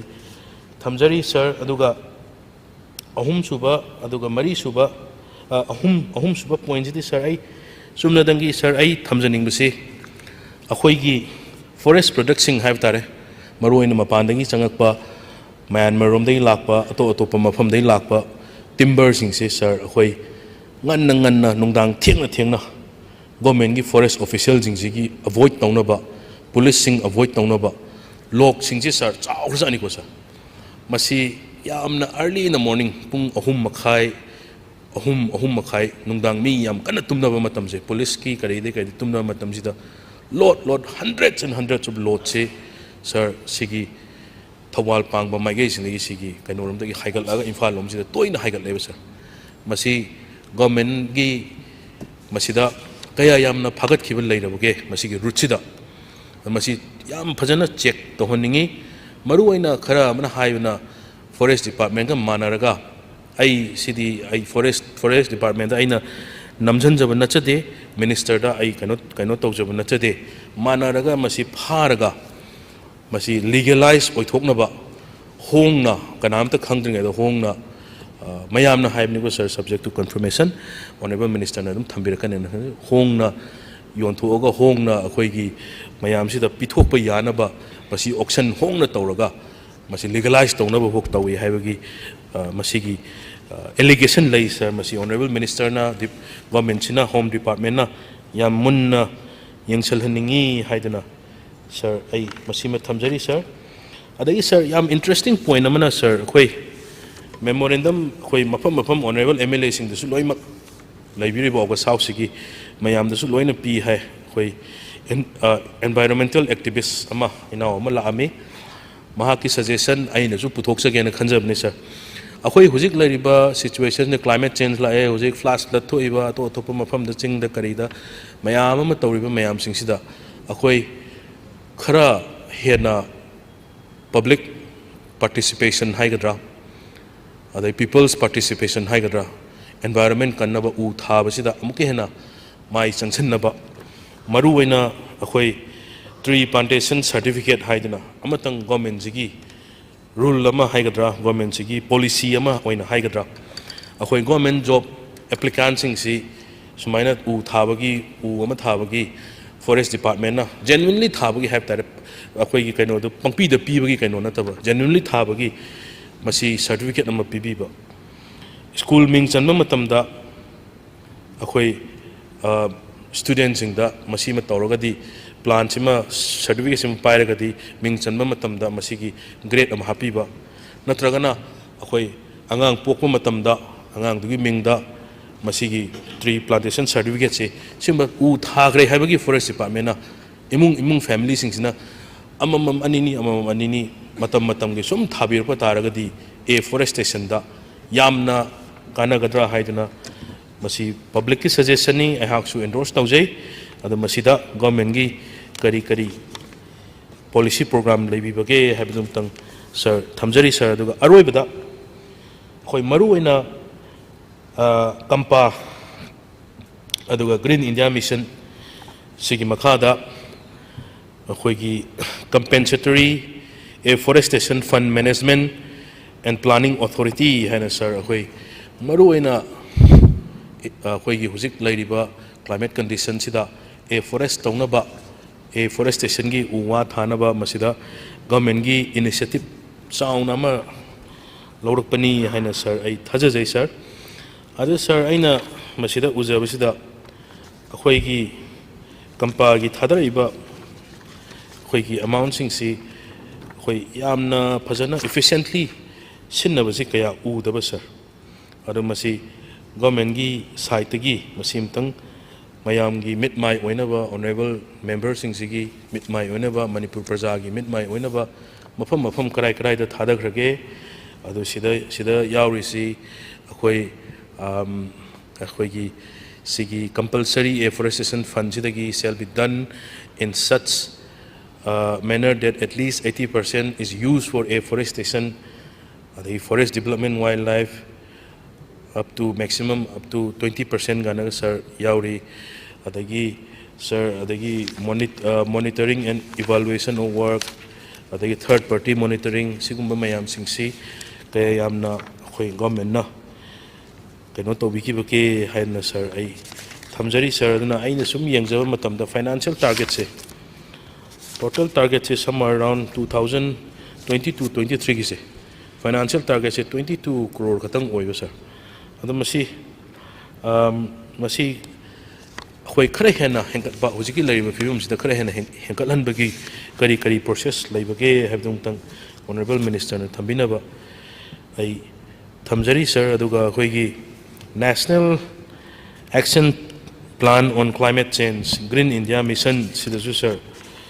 ꯍꯧꯖꯤꯛ ꯍꯧꯖꯤꯛ ꯃꯅꯤꯄꯨꯔꯒꯤꯁꯤ ꯁꯨꯝ ꯌꯦꯡꯉꯛꯄ ꯃꯇꯝꯗ allocated utilized 4 crore 19, 19, 20 the 4 crore adagi 2021 the 6 crore sigumba mayam fund mayam je sinaraga aina ngasai haijagiba one family one tree plantation haga forest ki makhada e forestation gi masida singba fund mayam singsida aina ngasai mamang haijagiba rule ama CMC na haibido sigumba sida sigumba gi kampa gi aduna tragana green india mission gi sigumba mayam je sinaraga imung singsida public participation people's participation si measure oina tohonba yagadra yaroidra ngasigi mayam gi mitmai oina ba green india mission amasung kampa sigi akhoi details hima honorable minister na thamina ba haidna sir ai thamjari sir honorable speaker na matam khra pibi tamta thagasari thank you very much mathangda honorable member K Megachandra. Sir, point of order amta thangatsege sir. Ngangdringai. Thank you sir. Sir, I give demand number 11 se medical health and the family welfare service tang kuntra dagi ai kat mosan je thangatsabne ba. Ada yadi yare harga su. Nate yauraga le. Ai sidai di yaudre ne agenda asidati. Ai di hujikta inda secretary da copy je pire yaudri kai ino. Circular yaugre. Ado sidadi demand sidadi yaudre aduna ai aina masigi hoida su kitang nuai ta ai dingan ta na tang kunthra di thanga chabani ai akoi collection na hangang gi bebi kai dire aina su ihan halam ne thanga di aduda ado masigi kitang inquiry imta tawbiyo hai di official sing kitang choi bise akoi da su kitang fil taw je ya ai chawai di na te sa adu tar ka su yam chaung choi maram di aina ngangje ga duri basi अखोगी concern commissioner concern director ma'am Singh लोइना through proper channel दा हाना चटकदमने हुजिकति अमता खंगमरoi आइगी point Singh अदुना कानब थोइना फंगदौ मानदेब sir सिमतंग दि चेक तौबियो sir thank you sir sir आई हुजिकी सिदा एजेंडा दादी कैन तौद्रे अदुबु आई अमतंग मसिगी से 0.5 नेबा आइना थांगचबजि sir lack of proper facility like faculty hostel clinic, exposure, pharma, practical, regular practical, library for government nominee medical students of Chuchanpur Medical College. Sina number 1 is sir. Number 2 sir, supplying of 70 numbers of substandard dental chair at Dental College, Jenims, Porompat, Imphal. The Jenims authority approved the substandard chairs and allow the supplier to cash out the total bill, which amounted rupees crore 1.3 crores, 13 crores. Sir, number 3, violation of right of 4,043 ASHA workers 4,043 gi makoi gi National Health Mission gi makha da leiba 24/7 की थबक तौजबा ma'am सिंसी right सिंसी मतपी हाइबसिमा number 3 द sir number 4 द sir अखोगी डिस्ट्रिक्ट हॉस्पिटल जिरीबाम सी मसी लैक ऑफ मेडिकल स्टाफ्स न मरम ओरकांदा प्रॉब्लम थोहले हाइबा सिगी सी मेडिकल से यामना फजना थागचबनी सर सरना मसी अयाबा पीबी दमक थागचरी सिदा हन्ना थमजगे सर सर हुजिकी Chuchanpur Medical College की students सी मकोई यामना merit लाइबा government की nominee हाक्तनी मसीगी से सर इरांग सी थोकीबा मतुंग देगी अदुकी मतिक problem सी यामना अफबा छात्र सिंगसिदा मकोई दा थेंगनरे हौजिक से सर हौजिक चथरीबसी first batch ने second batch adagi third batch amuk lakadore sir aduna masida makhoida leiribasi leirami ba setting ama Chuchanpur Medical College gi pura government na setting ama makhoi gi ꯂꯩꯕꯁꯤ ꯏꯔꯥꯡꯁꯤ ꯇꯧꯕꯗꯒꯤ ꯄꯨꯝꯆꯥꯏ ꯆꯥꯏꯈ꯭ꯔꯦ ꯆꯨꯔꯆꯥꯟꯄꯨꯔꯗ ꯈꯔ ꯂꯩꯍꯧꯔꯦ maximum ꯁꯥꯇ꯭ꯔ ꯑꯩꯈꯣꯏꯒꯤ maximum ꯁꯥꯇ꯭ꯔꯗꯤ 97ꯒꯨꯝꯕꯁꯤꯅ ꯃꯁꯤ ꯑꯩꯈꯣꯏ ꯖꯦꯅꯤꯝꯁ hospital ꯑꯁ꯭ꯋꯥꯏꯁꯤꯗ ꯃꯣꯏ ꯇꯝꯕꯒꯤ ꯈꯨꯗꯣꯡꯆꯥꯕꯁꯤ ꯇꯧꯔꯤ ꯍꯥꯏꯗꯅ ꯍꯥꯏ ꯑꯗꯨ ꯁꯔ ꯃꯁꯤꯗ ꯐꯦꯀꯜꯇꯤꯁꯤꯡꯁꯦ ꯃꯁꯤ ꯃꯈꯣꯏ ꯇꯥꯛꯄꯤꯕꯒꯤ ꯈꯣꯠꯄꯤꯕꯒꯤ ꯃꯌꯥꯝꯁꯤꯡꯁꯤ ꯆꯥꯡ ꯅꯥꯏꯗꯕ ꯑꯗꯒꯤ ꯁꯣꯔꯇꯦꯖ ꯑꯣꯐ ꯑꯩꯈꯣꯏꯒꯤ ꯑꯣꯖꯥꯁꯤꯡ ꯂꯩꯕ ꯈꯣꯠꯄ ꯃꯌꯥꯝꯁꯤꯡꯁꯤꯅ ꯑꯆꯧꯕ ꯑꯩꯈꯣꯏꯒꯤ ꯐꯥꯔꯁ ꯕꯦꯆ ꯁꯦꯀꯦꯟ ꯕꯦꯆꯁꯤꯡꯁꯤꯗ ꯃꯈꯣꯏꯗ ꯃꯥꯌꯣꯛꯅꯗꯨꯅ ꯂꯩꯔꯦ ꯁꯔ ꯑꯗꯒꯤ ꯃꯊꯪꯗ ꯍꯣꯁꯇꯦꯜꯁꯤ ꯃꯔꯨꯑꯣꯏꯅ ꯑꯩꯈꯣꯏꯒꯤ ꯃꯄꯥꯟꯗꯒꯤ ꯂꯥꯛꯄ ꯁꯥꯇ꯭ꯔꯤ ꯃꯌꯥꯝꯁꯨ ꯌꯥꯎꯔꯤ ꯃꯄꯥꯟ ꯑꯩꯈꯣꯏꯒꯤ ꯃꯄꯥꯟꯗ ꯑꯩꯈꯣꯏꯒꯤ ꯒꯣꯔꯃꯦꯟ ꯅꯣꯃꯤꯅꯤ ꯑꯣꯏꯅ ꯊꯥꯔꯛꯄ ꯃꯌꯥꯝꯁꯤꯡꯁꯤꯁꯨ ꯌꯥꯎꯔꯤ ꯑꯗꯨꯒ ꯃꯈꯣꯏꯒꯤꯁꯤ ꯍꯣꯁꯇꯦꯜꯒꯤ ꯐꯤꯁꯨ ꯑꯦꯗꯃꯤꯁꯟꯗ ꯑꯗꯨꯝ ꯌꯥꯎꯔꯤꯕꯅꯤ ꯑꯗꯣ ꯂꯩꯔꯤꯕ ꯄꯣꯖꯤꯁꯟꯁꯤꯅ ꯑꯩꯈꯣꯏꯒꯤ ꯍꯣꯁꯇꯦꯜꯁꯤ ꯐꯖꯅ ꯃꯈꯣꯏꯗ ꯄꯤꯕ ꯉꯝꯗꯕ ꯑꯗꯒꯤ ꯒꯣꯔꯃꯦꯟꯒꯤ ꯑꯦꯔꯦꯟꯖꯃꯦꯟ ꯍꯥꯟꯅ ꯂꯩꯕ ꯅꯠꯇꯕꯅꯤꯅ ꯑꯦꯠ ꯗ ꯁꯦꯝ ꯇꯥꯏꯝ ꯃꯈꯣꯏꯁꯤ ꯃꯦꯗꯤꯀꯦꯜ ꯁꯥꯇ꯭ꯔ ꯑꯣꯏꯕ ꯑꯗꯒꯤ ꯃꯤ ꯂꯥꯌꯦꯡꯂꯛꯀꯗꯧꯔꯤꯕꯅꯤ ꯁꯥꯔ ꯑꯗꯨꯅ ꯃꯈꯣꯏ ꯇꯝꯕ ꯂꯣꯏꯔꯀꯥꯟꯗ ꯃꯈꯣꯏꯒꯤ ꯂꯩꯔꯤꯕ ꯍꯧꯖꯤꯛꯁꯤ ꯌꯥꯝꯅ ꯆꯔꯥꯡꯅꯕ ꯑꯗꯒꯤ ꯚꯔꯥꯗ ꯂꯩꯕ ꯈꯔ ꯑꯗꯒꯤ ꯅꯨꯄꯤꯁꯤꯡꯒꯤ ꯈꯔ ꯒꯣꯔꯃꯦꯟꯅ ꯁꯤꯟꯕ ꯑꯗꯨꯒꯨꯝꯕ ꯃꯌꯥꯝꯁꯤꯡꯁꯤ ꯑꯃꯒ ꯄꯥꯎ ꯐꯥꯎꯅꯗꯕ ꯑꯦꯀꯥꯗꯦꯃꯤꯛ ꯑꯦꯠꯃꯣꯁꯐꯤꯌꯔꯗ ꯁꯣꯛꯂꯛꯄ ꯁꯤꯒꯨꯝꯕ ꯃꯌꯥꯝ ꯑꯃꯁꯨ ꯂꯩꯔꯦ ꯁꯥꯔ ꯑꯗꯒꯤ ꯃꯔꯨꯑꯣꯏꯅ ꯁꯥꯇ꯭ꯔ ꯁꯥꯇ꯭ꯔꯤꯁꯤꯡ ꯃꯦꯗꯤꯀꯦꯜꯒꯤ ꯁꯥꯇ꯭ꯔ ꯁꯥꯇ꯭ꯔꯤꯁꯤꯡꯁꯤꯗ ꯀ꯭ꯂꯤꯅꯤꯀꯦꯜ ꯑꯦꯛꯁꯄꯣꯖꯔ ꯃꯌꯥꯝꯁꯤꯡꯁꯤ ꯃꯈꯣꯏꯁꯤ ꯇꯁꯦꯡꯅ ꯃꯈꯣꯏꯒꯤ ꯀꯣꯂꯦꯖꯇ ꯇꯝꯗꯅ ꯃꯈꯣꯏꯒꯤ ꯁꯦꯇꯜ ꯑꯣꯏꯕ ꯁꯦꯠꯑꯞ ꯐꯖꯅ ꯇꯧꯔꯕ ꯀꯣꯂꯦꯖꯁꯤꯗ ꯇꯝꯕꯗ ꯃꯈꯣꯏꯒꯤ ꯀ꯭ꯂꯤꯅꯤꯀꯦꯜ ꯑꯦꯛꯁꯄꯣꯖꯔ ꯍꯥꯏꯕꯗꯤ ꯍꯣꯁꯄꯤꯇꯥꯜꯁꯤꯡꯗ ꯁꯔ ꯃꯣꯏꯁꯤ ꯁꯥꯇ꯭ꯔꯁꯤꯡꯁꯤ ꯑꯩꯈꯣꯏꯒꯤ ꯃꯌꯥꯝ ꯑꯅꯥꯕ ꯃꯌꯥꯝꯁꯤꯡꯁꯤ ꯇꯧꯕ ꯑꯗꯒꯤ ꯑꯅꯥꯕ ꯃꯌꯥꯝꯁꯤꯡ ꯌꯦꯡꯕ ꯈꯣꯠꯄꯁꯤ ꯇꯝꯗꯣꯔꯤꯕꯅꯤ ꯃꯈꯜ ꯃꯈꯜꯒꯤ ꯑꯅꯥꯕꯁꯤꯡꯁꯤ ꯍꯧꯖꯤꯛꯁꯤ ꯖꯦꯅꯤꯝꯁꯇꯁꯨ ꯃꯈꯣꯏ ꯃꯁꯥꯒꯤ ꯁꯥꯇ꯭ꯔ ꯃꯌꯥꯝ ꯑꯃ ꯕꯦꯠꯁ ꯃꯌꯥꯝ ꯑꯃ ꯂꯩꯕꯅꯤꯅ ꯖꯦꯅꯤꯝꯁꯇ ꯆꯪꯕ ꯈꯣꯠꯄꯗꯁꯨ ꯌꯥꯝꯅ ꯏꯟꯀꯣꯟꯚꯤꯅꯤꯌꯦꯟ ꯑꯣꯏꯕ ꯑꯗꯨꯒ ꯒꯣꯔꯃꯦꯟꯒꯤ ꯄꯣꯂꯤꯁꯤ ꯑꯃ ꯑꯣꯏꯅ ꯃꯈꯣꯏꯁꯤ ꯕꯤꯁꯦꯝꯄꯨꯔꯗ ꯑꯗꯒꯤ ꯁꯝꯇꯥꯏꯝꯁ ꯊꯧꯕꯥꯜꯗ ꯀꯩꯗ ꯑꯗꯒꯤ ꯑꯩꯈꯣꯏꯒꯤ ꯀꯤꯌꯥꯝꯒꯩꯗ ꯂꯩꯕ ꯃꯁꯤꯒꯤ ꯍꯣꯁꯄꯤꯇꯥꯜꯗ ꯍꯥꯏꯕ ꯇꯥꯔꯦ ꯃꯈꯣꯏꯁꯤ ꯑꯗꯨꯝ ꯑꯁꯤꯗ ꯈꯔ ꯆꯈꯥꯏꯗꯅ ꯊꯥꯔꯒ ꯐꯖꯅ ꯄꯦꯁꯦꯟ ꯂꯩꯇꯕ ꯁꯄꯣꯁ ꯕꯤꯁꯦꯝꯄꯨꯔꯁꯤꯗ ꯄꯦꯁꯦꯟꯁꯤ ꯑꯩꯈꯣꯏꯒꯤ ꯄꯦꯁꯦꯟ ꯅꯣꯡꯃꯗ ꯑꯅꯤꯈꯛ ꯂꯥꯛꯄꯒ ꯌꯥꯎꯏ ꯑꯗꯒꯤ ꯗꯤꯁꯇ꯭ꯔꯤꯛ ꯍꯣꯁꯄꯤꯇꯥꯜꯁꯤꯗꯤ ꯌꯥꯝꯅ ꯄꯦꯁꯦꯟꯁꯤ ꯂꯩꯇꯦ ꯑꯗꯨꯅ ꯃꯅꯤꯄꯨꯔꯗ ꯗꯤꯁꯇ꯭ꯔꯤꯛ ꯍꯣꯁꯄꯤꯇꯥꯜ ꯈ꯭ꯋꯥꯏꯗꯒꯤ ꯄꯦꯁꯦꯟ ꯂꯩꯕꯁꯤꯗꯤ ꯊꯧꯕꯥꯜ ꯗꯤꯁꯇ꯭ꯔꯤꯛꯀꯤ ꯑꯩꯈꯣꯏꯒꯤ ꯗꯤꯁꯇ꯭ꯔꯤꯛ ꯍꯣꯁꯄꯤꯇꯥꯜꯁꯤ ꯑꯣꯏꯕꯅꯤ ꯑꯗꯨꯅ ꯑꯩꯈꯣꯏꯒꯤ ꯀꯤꯌꯥꯝꯒꯩꯒꯤ ꯀꯣꯚꯤꯗ ꯍꯣꯁꯄꯤꯇꯥꯜ ꯑꯗꯒꯤ ꯕꯤꯁꯦꯝꯄꯨꯔꯒꯤ ꯗꯤꯁꯇ꯭ꯔꯤꯛ ꯍꯣꯁꯄꯤꯇꯥꯜ ꯃꯁꯤꯗꯤ ꯑꯩꯈꯣꯏ ꯃꯈꯣꯏꯒꯤ ꯄꯦꯁꯦꯟꯁꯤ ꯌꯥꯝ ꯂꯩꯇꯕꯅꯤꯅ ꯁꯥꯇ꯭ꯔꯁꯤꯡꯗ ꯃꯦꯗꯤꯀꯦꯜ ꯁꯥꯇ꯭ꯔꯁꯤꯡꯗ ꯀ꯭ꯂꯤꯅꯤꯀꯦꯜ ꯑꯦꯛꯁꯄꯣꯖꯔꯁꯤ ꯌꯥꯝꯅ ꯃꯈꯣꯏꯗ ꯑꯋꯥꯠꯄꯁꯤ ꯂꯩꯕꯁꯤꯅ ꯃꯔꯝ ꯑꯣꯏꯔꯀꯥꯟꯗ ꯍꯌꯦꯡ ꯃꯣꯏꯁꯤ ꯑꯩꯈꯣꯏꯒꯤ AMD ꯇꯧꯔꯛꯀꯗꯧꯔꯤꯕꯅꯤ ꯄ꯭ꯔꯣꯐꯦꯁꯔ ꯑꯣꯏꯔꯛꯀꯗꯧꯔꯤꯕꯅꯤ ꯑꯗꯒꯤ ꯇꯝꯃꯤꯕ ꯃꯇꯝꯁꯤꯗ ꯗꯤꯒ꯭ꯔꯤ ꯃꯦꯗꯤꯀꯦꯜꯒꯤ ꯗꯤꯒ꯭ꯔꯤꯁꯤ ꯇꯝꯕ ꯃꯇꯝꯁꯤꯗ ꯃꯈꯣꯏꯁꯤ ꯌꯥꯝꯅ ꯐꯖꯅ seriously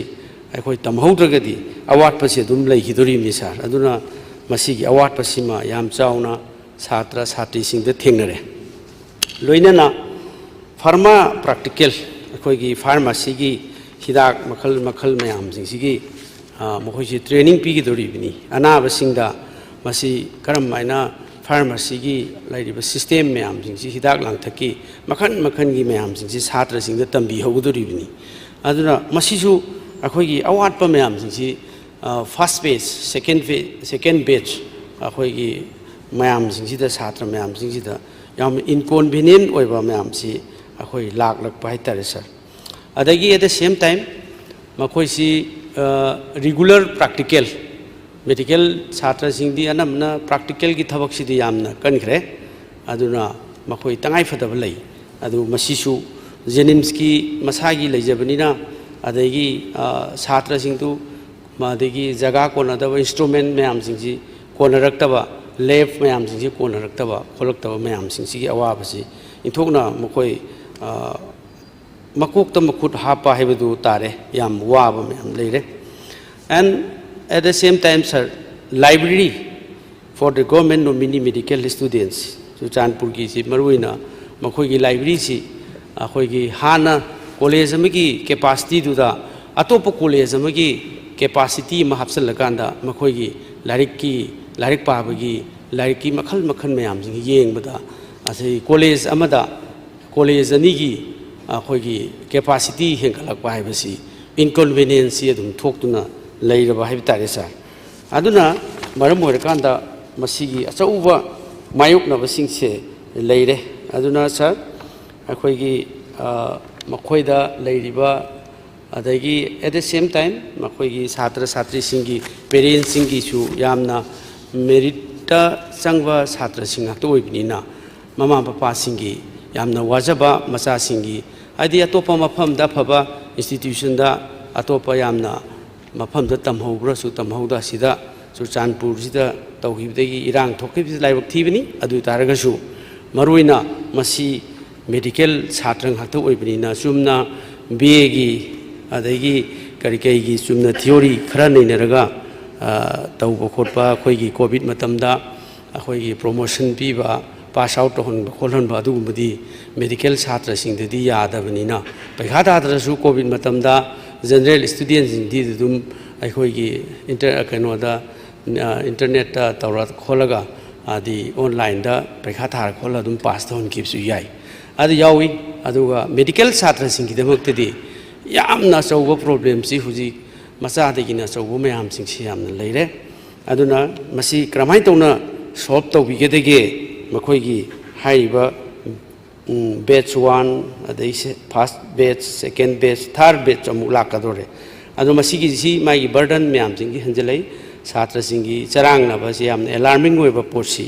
leire sir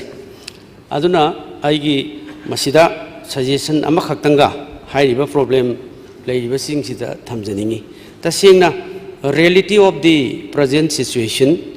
akhi masidai sida makoina kiamgei gi covid center sida leiba tamba khopasi waja sing mayam jing ju lakthok lakshin gi problem adagi amuk akhoi gi keno sida second base ki si akhoi gi tagyel gi masigi state academy of training sidai sida moi practical ki kari kai tawwa adagi jenims ki sidai sida select di covid center kiam gaida taw khopa mayam jingsi loina chakhairaga leibasi sida coordination amadi akhoi gi batch amagi makhoi gi yamna fajana clear tawgodoba posi yamna position aruba amada leire masi sarkar gi haujik chathari sum kuiraga problem si hairiba satra sing batch lakpasida hena problem si lakaduri aduna masi kari measures lakhot pire makhoi huji akhoi jahi ji ani phajal kadore irang sina aduna makhoi gi special sinbi daba yaroi adagi at the same time suggestion ama oina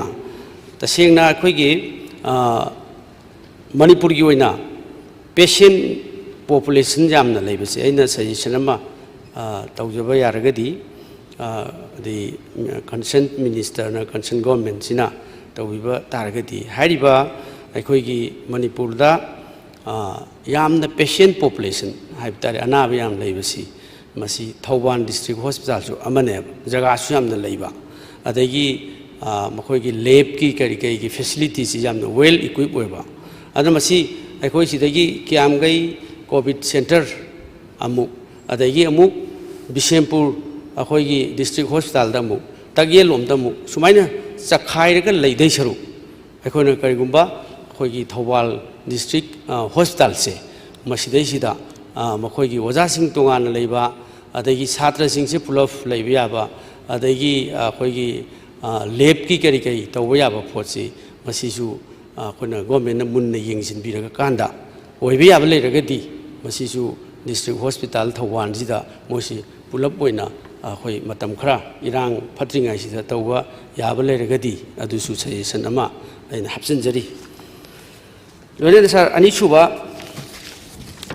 da supplying of 70 numbers of substandard dental chair. Masi dental college Jenimsta. Masi akhoi satra singche. Masi sina akan ba yamna nungai taba porama khak phongdorak pa ai kai gumba kanda chatlaga satra sing unarure machine akhoi gi haiba akhoi gi dental gi chair si ai isana yengchalu ko su yaukre ai chap chana ai yenge masigi ahoba sidi yamna leire maramdi masigi akhoi gi dental satra sing akhoi gi medical satra sing sidi moidi CR sida level loina direct tam durisi CR sida level loina experience lau durisi CR sida everything ne jumna to pada field visit habi jabi amata leite CR sida everything yagi thabak mayam sing si akhoi gi mai gi lighting gi sensitivity gi adagi tongan tongan ba CR sida sida loina everything instrument mayam sing si loi yaurim ne ada CR mean si akhoi CRC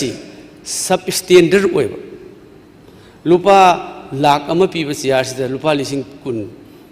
piba tara kunthra piba pot ama khak CR ama thoklona masu mamen je sangjalle harerga ngasai gi magi facility se sudaba pose tolona supply toksalle aduna maduda chhatra singsida college gi chhatra nina akhoi gi ngaktang gi patient khara yengaga thalong thadokpadu natabani chhatra singsida sida mamut tana egal suna corner suna tamgadabosi akhoi gi CRC substandard roibini loina akhoi gi yadre ado masida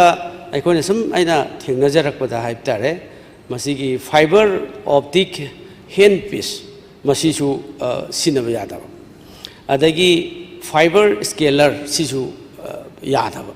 yaudaba CRC meda CRC dai sida everything haisneba dental akhoi gi chhatra gi damaktadi adagi amuk akhoi gi magi CRC gi yot si gi quality si masi alloy oi gi dawse masi akhoi gi simple steel da rang tha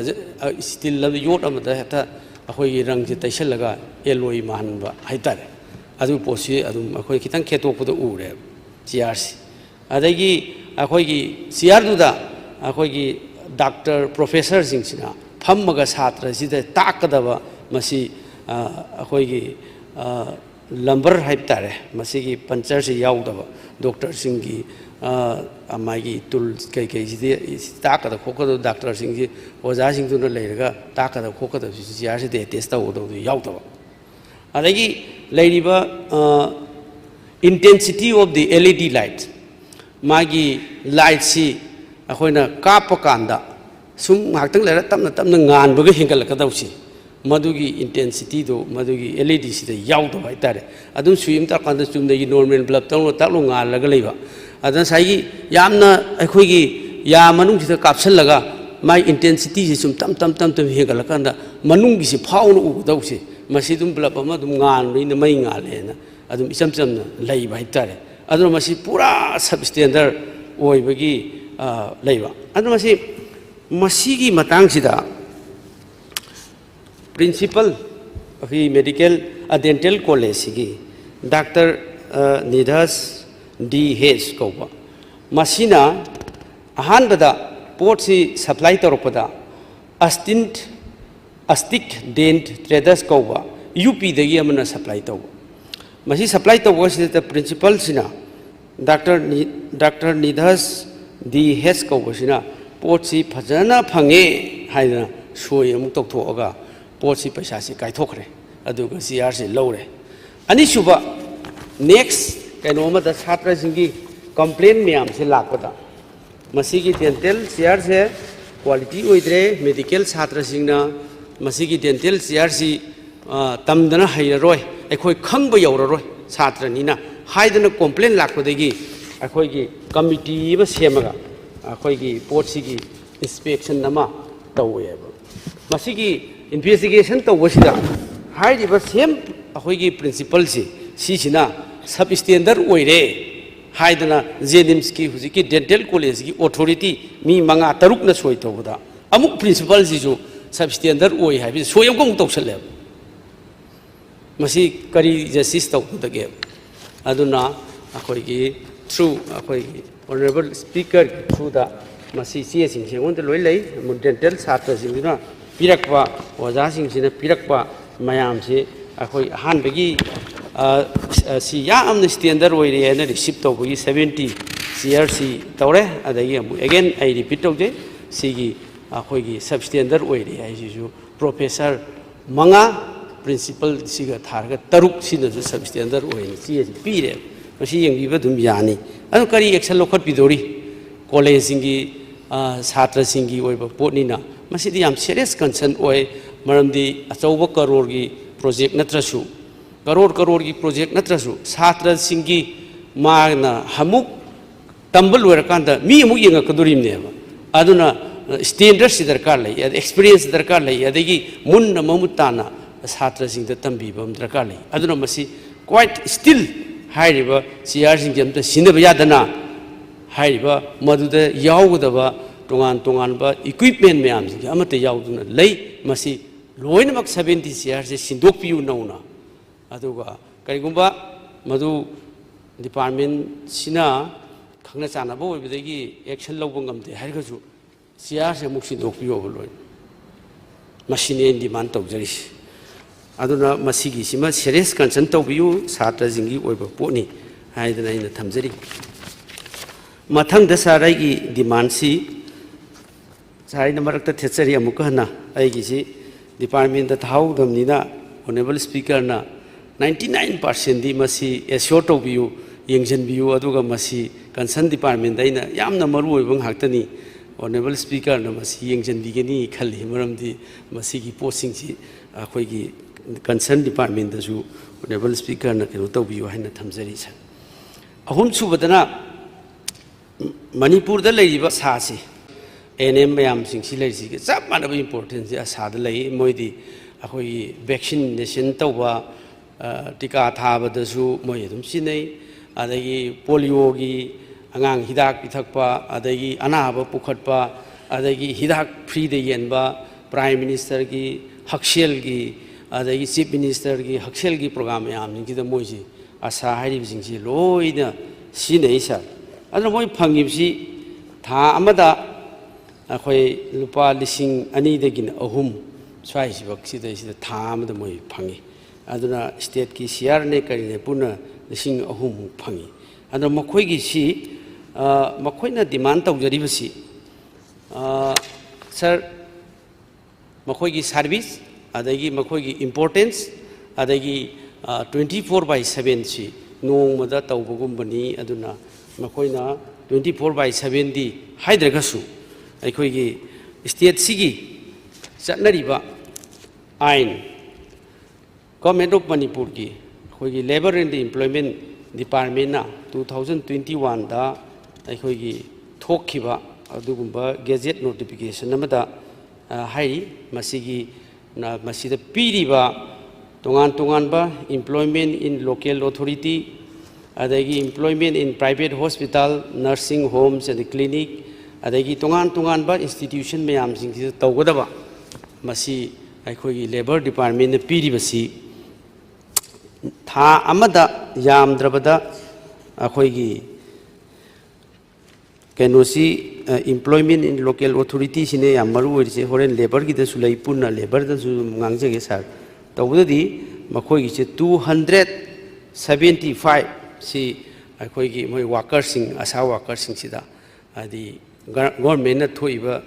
law sigi matungina asa workers sing sida phangan biu haidana moisi demand kan tawi aduga mokhoi gi importance se khalkanda consent adagi department sina makhoi sing sigi importance se thambiu aduga hengalan biu government gi leiba law sigi matungina makhoi gi honorem se haiptai makhoi da piriba kudong chabasi hengalan biu haiduna thamjari sir mari subada lack of medical staffs in the district hospital Jiriba sir handak khabar da mayam thengnarakpa ai isamaksu irang se thoba matungda Jiribam district ta chalure adagi masida lehoriba praja singi awaba mayam singsi by road ta chathok chasin yadabanina asigi akhoi leiriba adagi helicopter service लेरगसु मसी नोंग चिंग चुब खोटप मयामसिदा अनाई यारकपसिदा याम फरक ताबा अदुना मसी यामना सांगबा पुंग अमगी जर्नी सिलचर चलगा अखोई कईगुंबा इमरजेंसी लाक तारगदी असम चलगा येंगु ताबनी पुंग अम बाय रोड चलगा अदुना लमदमसिगी लेरिबा मयामसिंगी इरांग लेबनिना चथोक चसिनगी मूवमेंट अदगी फ्रीली अदगी बाय रोड अदगी चॉपर चटपगी अदगी इवन जिरीबाम दगिना सिलचर चटप खोटपसिदा अखोई इसागी प्रजा ओइबनिना मखोइसु अदगी थंगनबदसु तोंगान तोंगानब कम्युनिटी की कॉन्फ्लिक्ट लेबनिना चथोक चसिनजि कीबा खोप लई अदुना मसिगी सिदा जिरीबाम की डिस्ट्रिक्ट हॉस्पिटल सिदा लेरिबसे मसी डॉक्टर की वार्ड पर लेरे स्टाफ की वार्ड पर लेरे अदगी लैब की मैम सिंह प्रॉपर्ली मसी फंक्शन तौदबा पोसी प्रजा सिंह डिमांड तौरपसु लेरे खबरदसु यावग्रे टीवीदसु थेंनग्रे अदगी मैम मफमदुदा अखोने चलुबदसु जिरीबाम डिस्ट्रिक्ट की हॉस्पिटल से मसी डिस्ट्रिक्ट अमनी डिस्ट्रिक्ट अमो इन अतै तै अखोगी कनोदा अतो अतोप खितंग चंगसिलगा लेबा अदगी जगह प्राइमरी लेबा कम्युनिटी हेल्थ सेंटर लेबा खोपदुदी तोगसु डिस्ट्रिक्ट अमगी हॉस्पिटल से डॉक्टर सुना लेते नर्स सुना लेते ऑपरेशन थिएटर हांगी ऑपरेशन तौब रूम लेते हाइबन सिंह मयाम सिंसी प्रजा की खोलाउसी अखोय कन्ना लई अदुना मसी यंगचनबियु डॉक्टर की अवार्ड मसी मयाम सिंसी लेहनबिदना अदगी हिदाक लंथकी अवार्ड पर लेहनबिदना जिरीबाम डिस्ट्रिक्ट सिदा मसी अखोय मसी फजना कैनो मेंटेन तौबियु हाइदुना मसी की ऑनरेबल मिनिस्टर की अटेंशन अइना ड्रॉ तौजरी सर मथंगदा demand number 13 labour and employment sir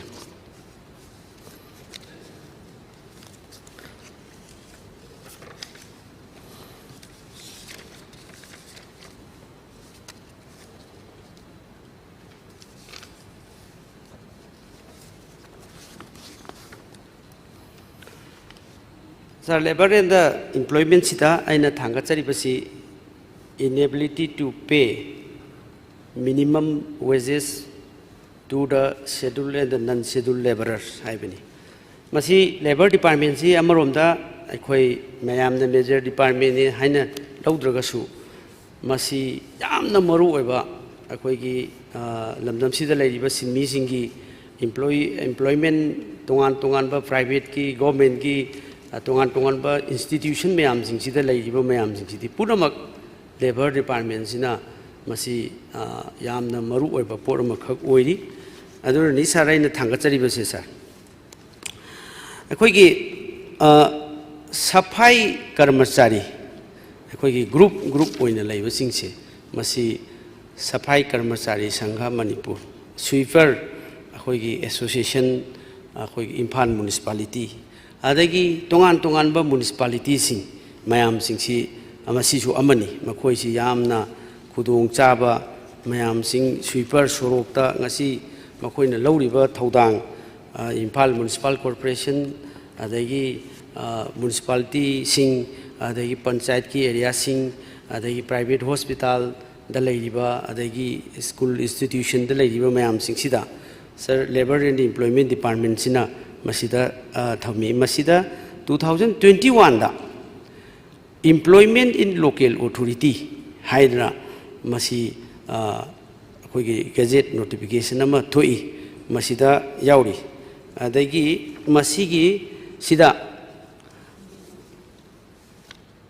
employment in local authority se sir masida am kano tawrisi concern oirisi government order thokpa annexer sing masida annexer sida sudum yaure employment in local authority sida sakuidar peon अदगी watchman माली sweeper cleaner worker and such other unskilled employees सिंगसी था अमदा नोंगमदना लुपा 285 साबिगदब sir अखोगी Imphal municipal corporation अदगी अतोप नगर पंचायत सिंगसिदा सोरोक्ता थोलआगा मखोइना तौरिबा सर्विस करीबा कांदा डिमांड तौबदगी बन ब्लॉकेज से अदगी मखोइगी ꯁꯥꯔꯚꯤꯁꯁꯤ ꯗꯤꯃꯥꯟ ꯇꯧꯕꯒꯤ ꯁ꯭ꯇ꯭ꯔꯥꯏꯛ ꯇꯧꯔꯦ ꯈꯣꯠꯂꯦ ꯍꯥꯏꯕ ꯃꯇꯝꯗ ꯍꯞꯇꯥ ꯑꯃꯗ ꯍꯦꯛꯇ ꯃꯊꯣꯡ ꯃꯔꯝ ꯈꯪꯗꯅ ꯍꯦꯛꯇ ꯄꯩꯁꯜꯂꯛꯏꯕ ꯃꯌꯥꯝꯁꯤꯡꯁꯤ ꯃꯅꯝ ꯅꯝꯊꯤꯕ ꯈꯣꯠꯊꯤꯕ ꯃꯌꯥꯝꯁꯤꯡꯁꯤꯅ ꯏꯟꯊꯣꯛꯅ ꯑꯩꯈꯣꯏ ꯁꯣꯔꯣꯛꯁꯤꯡꯁꯤꯗ ꯎꯕꯗ ꯋꯥꯕ ꯃꯌꯥꯝ ꯊꯦꯡꯅꯩ ꯑꯗꯣ ꯃꯈꯣꯏꯅ ꯐꯪꯉꯤꯁꯤ ꯅꯣꯡꯃꯗ ꯍꯧꯖꯤꯛꯇꯤ ꯑꯩꯈꯣꯏꯒꯤ 25ꯇꯅꯦꯕ ꯑꯗꯣ ꯃꯣꯏꯅ ꯍꯥꯏꯔꯤꯁꯤ 255 ꯍꯥꯏꯗꯤ ꯂꯦꯕꯔ ꯑꯦꯟ ꯃꯁꯤꯒꯤ ꯀꯩꯅꯣꯁꯤꯅ ꯗꯤꯄꯥꯔꯠꯃꯦꯟꯁꯤꯅ ꯑꯩꯈꯣꯏꯒꯤ ꯍꯥꯟꯅ ꯅꯣꯇꯤꯁ ꯊꯣꯛꯈꯤꯕꯁꯤ 255ꯇ ꯍꯦꯟꯒꯠꯄꯤꯌꯨ ꯑꯗꯨꯒ ꯊꯥ ꯑꯃꯗ ꯃꯁꯤ 7,650 ꯍꯥꯏꯕꯅꯤ ꯃꯁꯤꯒꯤꯁꯤ ꯐꯪꯍꯟꯕꯤꯌꯨ ꯍꯥꯏꯗꯅ ꯍꯥꯏꯕꯅꯤ ꯁꯐꯥꯏ ꯀꯔꯃꯆꯥꯔꯤ ꯑꯗꯒꯤ ꯁ꯭ꯋꯤꯄꯔꯁꯤꯡꯁꯤꯅ ꯍꯥꯏꯔꯤꯕꯁꯤ ꯑꯗꯒꯤ ꯇꯣꯉꯥꯟ ꯇꯣꯉꯥꯟꯕ ꯑꯁꯥꯒꯤꯁꯤꯡꯁꯤꯁꯨ ꯁꯦꯝ ꯊꯤꯡ ꯃꯈꯣꯏꯅ 275 ꯁꯤꯒꯤ ꯀꯩꯅꯣꯁꯤꯗ ꯑꯩꯈꯣꯏꯒꯤ ꯅꯣꯇꯤꯐꯤꯀꯦꯁꯟꯁꯤꯗ ꯑꯗꯨꯝ ꯒꯦꯖꯦꯠ ꯅꯣꯇꯤꯐꯤꯀꯦꯁꯟꯁꯤꯗ ꯑꯗꯨꯝ ꯂꯩꯖꯩ ꯁꯔ ꯑꯗꯨꯅ ꯃꯈꯣꯏ ꯐꯪꯍꯟꯕꯤꯕꯗ ꯀꯔꯤ ꯀꯥꯏ ꯃꯈꯣꯏꯁꯤ ꯇꯉꯥꯏꯐꯗꯅ ꯊꯥ ꯑꯃꯗ 7,650 ꯑꯇꯣꯞꯄ ꯁ꯭ꯇꯦꯠꯇꯗꯤ ꯔꯤꯁꯣꯔꯁ ꯂꯩꯕ ꯈꯣꯠꯄꯗꯗꯤ ꯑꯁꯤꯒꯨꯝꯕ ꯑꯩꯈꯣꯏꯒꯤ ꯂꯦꯕꯔ ꯂꯣ ꯀꯌꯥ ꯂꯩꯔꯒꯁꯨ ꯃꯈꯣꯏꯁꯤ ꯑꯗꯨꯝ ꯂꯨꯄꯥ 15,000 ꯄꯤꯕ 30 ꯄꯤꯕ ꯁ꯭ꯇꯦꯠꯅ ꯔꯤꯁꯣꯔꯁ ꯂꯩꯕꯗꯗꯤ ꯑꯗꯨꯝ ꯍꯥꯞꯄꯤꯗꯨꯅ ꯃꯈꯣꯏꯁꯤ ꯒꯣꯔꯃꯦꯟꯒꯤ ꯏꯝꯄ꯭ꯂꯣꯌꯤ ꯑꯃꯗꯧꯅ ꯇ꯭ꯔꯤꯠ ꯇꯧꯕ ꯑꯩꯈꯣꯏ ꯑꯗꯨꯝ ꯎꯏ ꯑꯩꯈꯣꯏꯒꯤ ꯑꯦꯁꯦꯝꯕ꯭ꯂꯤꯒꯤ ꯇꯨꯔ ꯆꯠꯄ ꯀꯃꯤꯇꯤꯒꯤ ꯇꯨꯔ ꯆꯠꯄ ꯈꯣꯠꯄꯗ ꯑꯇꯣꯞꯄ ꯁ꯭ꯇꯦꯠꯁꯤꯡꯗ ꯑꯗꯨꯝ ꯊꯦꯡꯅꯕ ꯌꯥꯎꯏ ꯑꯗꯣ ꯃꯈꯣꯏꯁꯨ ꯑꯣꯅꯔ ꯇꯧꯕꯤꯕ ꯑꯗꯒꯤ ꯃꯈꯣꯏꯒꯤ ꯁꯥꯔꯚꯤꯁꯁꯤꯒꯤ ꯏꯝꯄꯣꯔꯇꯦꯟꯁ ꯀ꯭ꯂꯤꯅꯔꯁꯤꯡꯒꯤ ꯑꯩꯈꯣꯏꯒꯤ ꯁ꯭ꯋꯤꯄꯔꯁꯤꯡꯒꯤ ꯏꯝꯄꯣꯔꯇꯦꯟꯁꯁꯤ ꯑꯩꯈꯣꯏ ꯁ꯭ꯇꯦꯠ ꯑꯃ ꯑꯩꯈꯣꯏ ꯅꯨꯡꯉꯥꯏꯅ ꯂꯩꯕ ꯑꯗꯒꯤ ꯑꯄꯤꯛꯄꯗꯒꯤꯅ ꯑꯆꯧꯕꯐꯥꯎꯁꯤ ꯑꯩꯈꯣꯏꯅ ꯁ꯭ꯋꯤꯄꯔꯗꯒꯤ ꯍꯧꯔꯒꯅ honourable chief minister honourable governor ꯐꯥꯎꯕ ꯁꯤꯗꯩꯁꯤꯗ ꯑꯩꯈꯣꯏ ꯄꯨꯝꯅꯃꯛ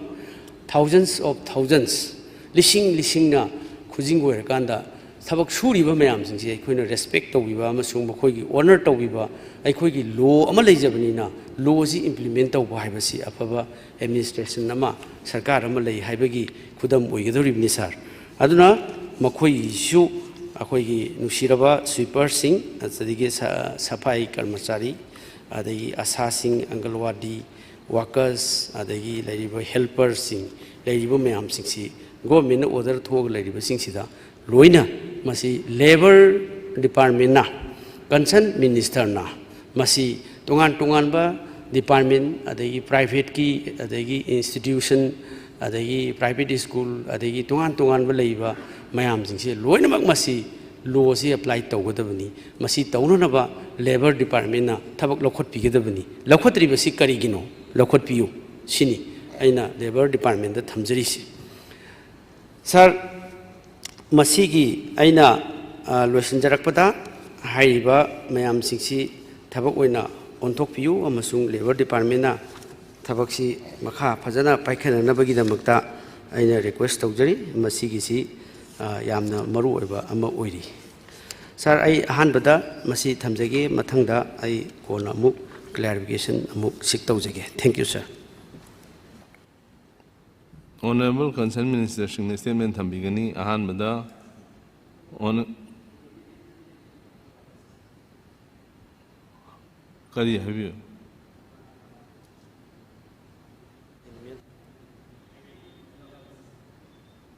Sorry sir 18 gi animal husbandry gita demand number 18 do sir animal husbandry and the veterinary including dairy masigi si yengbuda fatfa in basida phara am tawre sir sir aina thangatsari basi animal husbandry and the veterinary including dairy farming da inability to pay the compensation for 1,781 numbers of pigs culled by the department in 2023 due to the outbreak of African swine fever. Sir, masigi akhoigi paktaknana African swine fever lakpa kopasida akhoigi ok singsi ok ki farmer tawba piggery farm tawba mayam singsi akhoigi central government gi policy mo oina karigumba masigi swine fever si lakpa matamda ꯑꯩꯈꯣꯏꯒꯤ state ꯑꯁꯤꯗ ꯂꯩꯔꯤꯕ ꯑꯣꯛ ꯃꯌꯥꯝꯁꯤꯡ ꯐꯥꯔꯝꯗ ꯂꯩꯔꯤꯕ ꯃꯌꯥꯝꯁꯤꯡꯁꯤ understanding ꯑꯃꯗ ꯂꯣꯏꯅ ꯍꯥꯠꯇꯣꯛꯀꯗꯕꯅꯤ ꯍꯥꯠꯇꯣꯛꯈꯤꯕꯁꯤ state ꯒꯣꯔꯃꯦꯟꯒꯤ ꯚꯦꯇꯔꯅꯔꯤ ꯗꯤꯄꯥꯔꯠꯃꯦꯟꯒ ꯇꯥꯟꯅꯔꯦ ꯍꯥꯏꯔꯒ 1,781 ꯍꯥꯠꯈꯤ ꯃꯁꯤ ꯍꯥꯠꯈꯤꯕ ꯃꯇꯝꯗ ꯑꯩꯈꯣꯏꯒꯤ ꯁ꯭ꯇꯦꯠ ꯒꯣꯔꯃꯦꯟꯅ ꯃꯈꯣꯏꯒꯤ ꯀꯣꯝꯄꯦꯟꯁꯦꯁꯟꯁꯤ ꯍꯟꯖꯤꯟꯕꯤꯒꯗꯕꯅꯤ ꯃꯁꯤꯒꯤ ꯍꯥꯠꯈꯤꯕꯁꯤ ꯑꯦꯁ ꯄꯔ ꯑꯩꯈꯣꯏꯒꯤ ꯒꯥꯏꯗꯂꯥꯏꯟ ꯑꯣꯐ ꯗꯤ ꯃꯤꯅꯤꯁꯇ꯭ꯔꯤ ꯑꯗꯨꯅ ꯃꯁꯤ ꯃꯈꯣꯏ ꯐꯪꯍꯟꯈꯤꯗ꯭ꯔꯦ ꯃꯁꯤꯗꯤ ꯀꯔꯤꯒꯤ ꯐꯪꯗꯕꯅꯣ ꯃꯁꯤ ꯐꯪꯍꯟꯕꯤꯌꯨ ꯂꯣꯏꯅꯅ ꯑꯁꯨꯛ ꯌꯥꯝꯕ ꯐꯥꯝ ꯇꯧꯕ ꯃꯌꯥꯝꯁꯤꯡꯁꯤꯅ ꯃꯥꯡꯈꯤꯕꯁꯦ ꯃꯁꯤ ꯁ꯭ꯇꯦꯠ ꯒꯣꯔꯃꯦꯟꯒꯤ ꯅꯦꯒ꯭ꯂꯤꯖꯦꯟꯁ ꯑꯃꯅꯤ ꯍꯥꯏꯗꯕ ꯉꯝꯃꯣꯏ ꯃꯔꯝꯗꯤ ꯀꯔꯤꯒꯤꯅꯣ ꯍꯥꯏꯕꯗ ꯁꯔ ꯀꯔꯤꯒꯨꯝꯕ ꯃꯁꯤꯒꯤ ꯑꯐ꯭ꯔꯤꯀꯥꯟ ꯁ꯭ꯋꯥꯏꯟ ꯐꯤꯚꯔꯁꯤ ꯂꯥꯛꯄ ꯃꯇꯝꯗ ꯃꯁꯤ ꯑꯩꯈꯣꯏꯒꯤ ꯚꯦꯇꯔꯅꯔꯤꯒꯤ ꯑꯣꯐꯤꯁꯔꯁꯤꯡ ꯁ꯭ꯇꯥꯐ ꯃꯌꯥꯝꯁꯤꯡꯁꯤꯅ ꯌꯥꯝꯅ ꯑꯦꯂꯔꯠ ꯑꯣꯏꯅ ꯂꯩꯒꯗꯕꯗꯨ ꯂꯩꯍꯧꯗꯗꯅ ꯄꯥꯛꯁꯟꯅ ꯁꯣꯛꯈꯤ ꯃꯁꯤꯗ ꯁꯣꯛꯈꯤꯕ ꯏꯀꯣꯅꯣꯃꯤ ꯃꯁꯤꯒꯤ ꯐꯥꯝ ꯇꯧꯔꯤꯕ ꯃꯌꯥꯝꯁꯤꯡꯁꯦ ꯑꯉꯛꯄ ꯃꯑꯣꯡꯗ ꯂꯣꯁ ꯆꯠꯈ꯭ꯔꯦ ꯃꯈꯣꯏ ꯑꯃꯨꯛ ꯍꯟꯅ ꯐꯥꯝ ꯇꯧꯕ ꯉꯝꯕꯒꯤ ꯀꯦꯄꯥꯁꯤꯇꯤ ꯂꯩꯇ꯭ꯔꯦ ꯂꯣꯟ ꯂꯧꯔꯨꯕ ꯃꯌꯥꯝꯁꯤꯡꯁꯤꯃ ꯁꯔꯀꯥꯔꯅ ꯀꯝꯄꯦꯟꯁꯟ ꯄꯤꯗ꯭ꯔꯕꯅꯤꯅ ꯚꯥꯏꯂꯦꯟꯁꯀꯤ ꯑꯁꯣꯛꯄꯅꯦ ꯀꯣꯚꯤꯗ ꯄꯣꯁ ꯀꯣꯚꯤꯗꯅꯦ ꯚꯥꯏꯂꯦꯟꯁꯅꯦ ꯇꯧꯗꯅ ꯄꯤꯒ꯭ꯔꯤ ꯐꯥꯝ ꯇꯧꯕ ꯃꯌꯥꯝꯁꯤꯡꯁꯦ ꯃꯁꯤ ꯏꯟꯊꯣꯛꯅ ꯐꯤꯕꯝ ꯑꯃꯗ ꯋꯥꯅ ꯑꯩꯈꯣꯏꯒꯤ ꯃꯁꯤ ꯄꯤꯒ꯭ꯂꯦꯠ ꯃꯌꯥꯝꯁꯤꯡꯁꯤ ꯑꯅꯤ ꯑꯍꯨꯝꯐꯛ ꯂꯣꯏꯈꯠꯄ ꯉꯝꯗ꯭ꯔꯤ ꯆꯥꯝꯃꯒꯤ ꯌꯨꯅꯤꯠ ꯂꯣꯏꯔꯝ ꯐꯥꯝ ꯇꯧꯔꯝꯕ ꯑꯗꯒꯤ ꯌꯥꯡꯈꯩꯒꯤ ꯇꯧꯔꯝꯕ ꯑꯗꯒꯤ 500ꯒꯤ ꯇꯧꯔꯝꯕ ꯑꯆꯧꯕ ꯐꯥꯝ ꯃꯌꯥꯝꯁꯤꯡꯁꯤ ꯍꯧꯖꯤꯛꯁꯤ ꯂꯣꯟꯒꯤ ꯕꯔꯗꯟꯅꯦ ꯑꯗꯒꯤ ꯃꯁꯤ ꯇꯧꯕ ꯐꯥꯝꯁꯤ ꯃꯣꯏꯁꯤ ꯑꯃꯨꯛ ꯍꯟꯅ ꯇꯧꯈꯠꯄ ꯉꯝꯗ꯭ꯔꯦ ꯁ꯭ꯇꯦꯠ ꯒꯣꯔꯃꯦꯟꯅ ꯃꯁꯤꯒꯤ ꯀꯣꯝꯄꯦꯟꯁꯦꯁꯟꯁꯦ ꯄꯤꯗ꯭ꯔꯕꯗꯤ ꯃꯣꯏ ꯑꯃꯨꯛ ꯍꯟꯅ ꯐꯥꯝ ꯇꯧꯕ ꯉꯝꯃꯔꯣꯏ ꯃꯈꯣꯏꯒꯤ ꯏꯀꯣꯅꯣꯃꯤ ꯗꯥꯎꯟ ꯆꯠꯈ꯭ꯔꯦ ꯑꯗꯨꯅ ꯁ꯭ꯇꯦꯠ ꯒꯣꯔꯃꯦꯟꯒꯤ ꯀꯔꯤ ꯚ꯭ꯌꯨ ꯂꯩ ꯁꯥꯔ ꯑꯦꯠ ꯗ ꯁꯦꯝ ꯇꯥꯏꯝ ꯃꯁꯤꯒꯨꯝꯕ ꯄ꯭ꯔꯤꯀꯣꯁꯟ ꯃꯌꯥꯝꯁꯤ ꯂꯧꯅꯕ ꯍꯣꯠꯅꯕꯗ ꯃꯁꯤ ꯇꯧꯅꯕ ꯍꯣꯠꯅꯕꯗ ꯚꯦꯇꯔꯅꯔꯤ ꯗꯤꯄꯥꯔꯠꯃꯦꯟꯁꯤꯒꯤ ꯅꯦꯒ꯭ꯂꯤꯖꯦꯟꯁꯁꯤ ꯀꯔꯤꯒꯤ ꯂꯩꯕꯤꯔꯤꯕꯅꯣ ꯃꯇꯝ ꯑꯃꯗ ꯌꯦꯟ ꯁꯤꯒꯤ ꯑꯩꯅ ꯊꯥꯡꯒꯠꯆꯔꯤꯕꯁꯤꯅ ꯑꯩꯈꯣꯏꯒꯤ ꯄꯤꯒ꯭ꯔꯤꯒꯤ ꯈꯛꯇꯅꯤ ꯌꯦꯟꯁꯨ ꯃꯌꯥꯝ ꯁꯤꯒꯤ ꯉꯥꯅꯨꯁꯨ ꯃꯌꯥꯝ ꯁꯤꯒꯤ ꯑꯗꯨ ꯃꯁꯤ ꯑꯩꯈꯣꯏ ꯂꯩꯔꯤꯕ ꯗꯤꯄꯥꯔꯠꯃꯦꯟꯁꯤꯅ ꯌꯦꯟꯁꯤ ꯅꯥꯕ ꯍꯧꯔꯛꯑꯦ ꯑꯗꯒꯤ ꯁꯤꯕ ꯍꯧꯔꯛꯑꯦ ꯍꯥꯏꯕ ꯃꯇꯝꯗ ꯚꯦꯇꯔꯅꯔꯤ ꯗꯤꯄꯥꯔꯠꯃꯦꯟꯁꯤ ꯌꯨꯝ ꯆꯠꯇꯅ ꯍꯤꯗꯥꯛ ꯄꯤꯗꯅ ꯀꯥꯞꯇꯅ ꯑꯗꯒꯤ ꯑꯦꯋꯥꯔꯅꯦꯁ ꯄꯤꯗꯅ ꯃꯁꯤꯒꯤ ꯇꯧꯕꯁꯤ ꯃꯇꯝ ꯈꯔꯒꯤ ꯃꯃꯥꯡꯗꯗꯤ ꯇꯧꯔꯝꯃꯦ ꯑꯩꯈꯣꯏꯒꯤ ꯗꯤꯁꯄꯦꯟꯁꯔꯤ ꯃꯌꯥꯝ ꯑꯩꯈꯣꯏꯒꯤ ꯂꯩꯔꯤꯕ ꯚꯦꯇꯔꯅꯔꯤ ꯗꯤꯁꯄꯦꯟꯁꯔꯤ ꯃꯌꯥꯝꯁꯤꯡꯁꯦ ꯃꯁꯤ ꯃꯐꯝꯗ ꯆꯠꯇꯅ ꯍꯤꯗꯥꯛ ꯌꯦꯟꯕ ꯍꯤꯗꯥꯛ ꯀꯥꯞꯄ ꯈꯣꯠꯄ ꯁꯥꯔꯚꯤꯁꯁꯤ ꯃꯌꯥꯝ ꯇꯧꯔꯝꯃꯦꯕ ꯍꯧꯖꯤꯛꯅ ꯆꯨꯞꯆꯥ ꯂꯩꯈ꯭ꯔꯦ ꯑꯗꯨꯅ ꯃꯁꯤ ꯗꯤꯄꯥꯔꯠꯃꯦꯟꯁꯤ ꯄꯨꯔꯥ ꯂꯩꯇ꯭ꯔꯕꯒ ꯃꯥꯟꯅꯔꯦ ꯃꯁꯤꯅ ꯏꯀꯣꯅꯣꯃꯤꯗ ꯐꯖꯅ ꯁꯄꯣꯔꯠ ꯄꯤꯔꯤꯕꯅꯦꯕ ꯔꯨꯔꯦꯜ ꯑꯦꯔꯤꯌꯥꯗ ꯑꯗꯒꯤ ꯐꯥꯝ ꯇꯧꯕ ꯆꯤꯡꯒꯤ ꯑꯦꯔꯤꯌꯥꯗ ꯃꯁꯤ ꯆꯤꯡꯗ ꯍꯟꯗꯛ ꯁꯟ ꯄꯥꯛꯇꯛꯅꯅ ꯁꯤꯈꯤꯕ ꯁꯔꯀꯥꯔꯅ ꯀꯔꯤꯝꯇ ꯍꯥꯏꯕꯤꯗꯦ ꯚꯦꯇꯔꯅꯔꯤ ꯗꯤꯄꯥꯔꯠꯃꯦꯟꯅ ꯀꯔꯤꯝꯇ ꯀꯤꯌꯔ ꯂꯧꯕꯤꯗꯦ ꯑꯩꯈꯣꯏꯒꯤ ꯀꯥꯝꯖꯣꯡ ꯗꯤꯁꯇ꯭ꯔꯤꯛꯇꯒ ꯁꯤꯈꯤꯕ ꯁꯟ ꯑꯗꯒꯤ ꯑꯩꯈꯣꯏꯒꯤ ꯏꯔꯣꯏ ꯐꯥꯝ ꯇꯧꯕ ꯃꯌꯥꯝꯗ ꯁꯤꯈꯤꯕ ꯃꯌꯥꯝ ꯑꯣꯛꯀꯤ ꯐꯥꯝ ꯇꯧꯕꯗ ꯁꯤꯈꯤꯕ ꯃꯌꯥꯝꯁꯤꯡꯁꯦ ꯃꯁꯤ ꯑꯩꯈꯣꯏꯅ ꯐꯖꯅ ꯚꯦꯇꯔꯅꯔꯤ ꯗꯤꯄꯥꯔꯠꯃꯦꯟꯅ ꯍꯧꯖꯤꯛꯇꯤ ꯁꯥꯔ ꯑꯩꯈꯣꯏ ꯃꯅꯤꯄꯨꯔꯗ ꯂꯩꯔꯤꯕ ꯈꯤꯇꯪ ꯁ꯭ꯇꯦꯟꯗꯔꯠ ꯑꯣꯏꯕ ꯍꯣꯇꯦꯜꯁꯤꯡꯁꯤꯐꯥꯎꯁꯦ ꯑꯩꯈꯣꯏꯒꯤ ꯈꯔ ꯍꯥꯏꯖꯤꯅꯤꯛ ꯑꯣꯏꯕ ꯑꯗꯩ ꯂꯥꯏꯛ ꯀ꯭ꯂꯥꯁꯤꯛ ꯍꯣꯇꯦꯜ ꯑꯗꯒꯤ ꯏꯝꯐꯥꯜ ꯍꯣꯇꯦꯜ ꯑꯇꯩꯁꯤꯡꯁꯤꯗ ꯇꯧꯔꯤꯁꯤ ꯑꯩꯈꯣꯏꯒꯤ ꯐ꯭ꯔꯣꯖꯟ ꯃꯤꯠ ꯉꯥꯛꯇꯅꯦꯕ ꯄꯤꯔꯤꯁꯤ ꯃꯁꯤꯅ ꯑꯩꯈꯣꯏꯒꯤ ꯍꯦꯟꯅꯕꯨ ꯍꯦꯟꯅ ꯁꯦꯐꯇꯤ ꯑꯣꯏꯔꯤꯕꯅꯦꯕ ꯆꯥꯕꯗꯗꯤ ꯃꯍꯤꯛ ꯃꯇꯥꯏ ꯆꯦꯟꯗꯕ ꯈꯨꯗꯛꯇ ꯍꯥꯠꯂ ꯆꯥꯕꯕꯨꯗꯤ ꯑꯗꯨꯅ ꯁꯤꯒꯨꯝꯕ ꯄꯥꯛ ꯁꯟꯅ ꯁꯤꯔꯛꯄ ꯈꯣꯠꯂꯛꯀꯗꯧꯕ ꯃꯁꯤꯒꯤ ꯑꯇꯣꯞꯄ ꯕꯣꯔꯗꯔ ꯁ꯭ꯇꯦꯠꯁꯤꯡꯗ ꯂꯥꯛꯄ ꯃꯇꯝꯗ ꯁꯥꯁꯤꯡꯁꯦ ꯄꯨꯂꯞ ꯂꯧꯁꯤꯟꯕꯤꯔꯒ ꯑꯩꯈꯣꯏꯅ ꯇꯣꯉꯥꯟꯕ ꯑꯩꯈꯣꯏꯒꯤ ꯏꯟꯇꯔꯄ꯭ꯔꯦꯅꯔꯁ ꯃꯌꯥꯝ ꯑꯗꯒꯤ ꯐ꯭ꯔꯣꯖꯟ ꯑꯩꯈꯣꯏꯒꯤ ꯀꯣꯜ ꯁ꯭ꯇꯣꯔꯦꯖ ꯃꯌꯥꯝꯁꯤꯡꯁꯦ ꯐꯖꯅ ꯁꯦꯝꯕꯤꯔꯦ ꯍꯥꯏꯔꯀꯥꯟꯗ ꯃꯁꯤꯗ ꯁ꯭ꯇꯣꯔ ꯇꯧꯕꯤꯔꯕꯗꯤ ꯃꯥꯡꯁꯨ ꯃꯥꯡꯉꯣꯏ ꯑꯗꯒꯤ ꯊꯕꯛ ꯃꯁꯤꯒꯤ ꯐꯪꯗꯗꯅ ꯐꯥꯝ ꯇꯧꯔꯤꯕ ꯃꯌꯥꯝꯁꯤꯡꯁꯦ ꯃꯁꯤꯒꯤ ꯃꯌꯥꯝꯁꯤꯡꯁꯤ ꯑꯩꯈꯣꯏꯁꯤ ꯀꯔꯤꯃꯠꯇ ꯁꯤꯒꯨꯝꯕ ꯃꯆꯥ ꯃꯌꯥꯝꯁꯤꯡꯁꯦ ꯑꯩꯈꯣꯏꯒꯤ ꯚꯦꯇꯔꯅꯔꯤ ꯗꯤꯄꯥꯔꯠꯃꯦꯟꯅ ꯂꯧꯈꯠꯇꯦ ꯑꯗꯒꯤ ꯀꯣꯝꯄꯦꯟꯁꯟ ꯄꯤꯅꯕꯒꯤ ꯄ꯭ꯂꯥꯟ ꯇꯧꯗꯦ ꯑꯩꯈꯣꯏꯒꯤ ꯗꯤꯄꯥꯔꯠꯃꯦꯟꯁꯤꯕꯨ ꯍꯤꯡꯉꯤꯕ꯭ꯔꯥ ꯁꯤꯔꯕ꯭ꯔꯥ ꯍꯥꯏꯕꯁꯤ ꯚꯦꯇꯔꯅꯔꯤ ꯗꯤꯄꯥꯔꯠꯃꯦꯟꯁꯤ ꯍꯪꯅꯤꯡꯉꯦꯕ ꯃꯁꯤ ꯈꯔ ꯍꯦꯟꯒꯠꯍꯟꯕꯤꯌꯨ ꯑꯗꯨꯒ ꯄ꯭ꯔꯖꯥꯁꯤꯡꯗ ꯑꯩꯈꯣꯏꯒꯤ ꯏꯀꯣꯅꯣꯃꯤ ꯁꯄꯣꯔꯠ ꯇꯧꯔꯤꯕ ꯑꯗꯒꯤ ꯄꯣꯜꯇ꯭ꯔꯤ ꯐꯥꯝ ꯄꯤꯒ꯭ꯔꯤ ꯐꯥꯝ ꯑꯗꯒꯤ ꯁꯟꯒꯤ ꯇꯧꯔꯤꯕ ꯑꯗꯒꯤ ꯉꯥꯅꯨꯒꯤ ꯇꯧꯔꯤꯕ ꯇꯣꯉꯥꯟꯕ ꯃꯌꯥꯝꯁꯤꯡꯁꯦ ꯃꯁꯤ ꯐꯖꯅ ꯍꯦꯟꯒꯠꯍꯟꯕꯤꯌꯨ ꯃꯁꯤ ꯇꯧꯕꯤꯗ꯭ꯔꯤꯕ ꯃꯔꯝ ꯀꯔꯤꯒꯤꯅꯣ ꯈꯪꯍꯟꯕꯤꯌꯨ sir thank you sir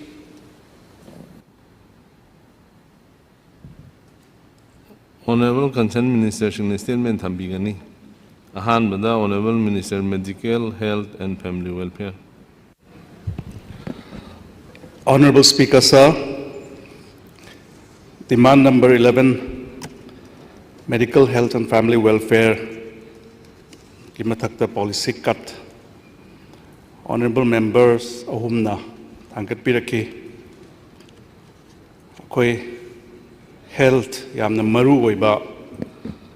ina akoi ki honorable members singna kari kari jagada gap leba kari kari jagada hena tawragadi phagani haidana khandana satra gidamakta medical satra gidamakta staff gidamakta healthcare professionals mayam gidamakta kari points at tawraga phagani haidana yamna afaba wakhallonda nasigi points yamna phajana thambigre akoi hainaisa for he who has health has hope and he who has hope has everything. Health importance is a seasonal loina sum up tawrabra idana khalesa. So government ki wakhalonda affordable, accessible and equitable health care praja khuding makta yawnana bainam adu ki wakhallon esa. Points amani dang thamjabada sir hawjiksi akoi NCDs haidana non communicable disease burden zi sa hanandagi akoi say 1990s ta 30% lairambadu sum henkalaktana sir hojik 2022 ki data da approximately 63% hojik 2024 yaure sa se adum suishona khaz henkalam gani sa adugi wakhallon du dani sa Honorable Leader of the House ki Mediang Makata Chief Minister's Health for All gaina akoi hawdokhiba leina zi na dringera detect tawraga praja gi damakta kanana bai damakta cardiovascular disease na 27% ka case le salakpa ana sigi mayam ji yengba kandida sa primary health care jida health care system ma deliver tawba mathau tabana hoji government of India ministry gi wakallon so primary health sub center haba mingthondu health and wellness center haidana tholi badun sa aduna rural nasai honorable khanasu yamna mayek sengna thambi kresa so akoi hawjiksi with ever increasing mayamda stress laibaga loinana mental health care yamna mathau tai manipur gidamakta mental health sida yam achouba mityeng ama changba ma mathau tai manipur gi mental akoi gi health ki hospital ama darka oi hadano ngarang na handa akoi gi parliament ba honorable MP da thambi gi bodo aina I would like to how sida thamning badi sir PM Divine gi makhada manipur da health mental health ki hospital ama approximately 7.47 crore ma changaga approve tawraga haununa bagi hojik process ta leirasa si manipur gi damakta yamna aphaba manipur gi issues ta duga manipur gi praja gi damakta sigi hospitals ni yamna kanaba ma phangani hadana sima yamna aphaba khongchat amanesa si haugiba sahida honorable leader of the house na center da yamna kanna takna sigi hospitals yamna maru oi haidana sigi zik akoi phajana adugi fruits to koi zik pangesa sa amaga na akoi gi cataract free cataract se mioi baji sa akoi mittange hairaga akoi ji chada humphu ga taruk mukti sa cataract na maram oi leram sigi cataract na maram oi baji sa akoi manipur ga na target se sa zik akoi na target thamjabaji 6000 ni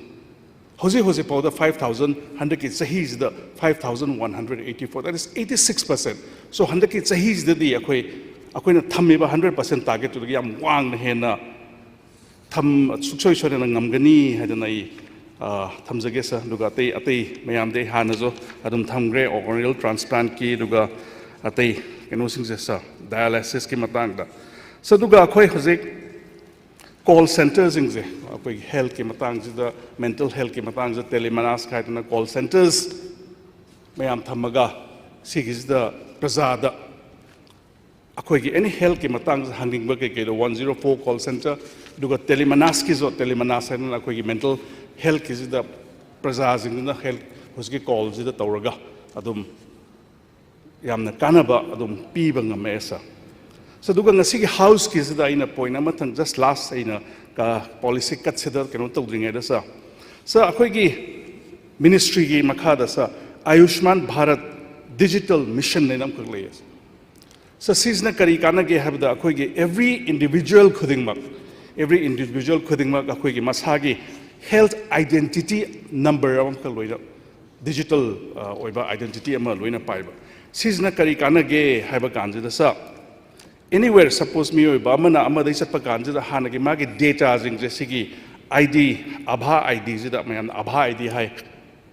sigi zida number satpa chatlaga magi head utpa kanji da atopa sigi system je digital machine ji keno torpa kanji da once loin activate toba kanji da yamda kanaga da manam de akhoi ayam bana sa dum akhoi mayam da dum khangbiro ngai akhoi ngasi hidak doctor amana hidak irakpaji mathang amuk chatpa kanji da cheji khara na mangani khara amna akhoi gi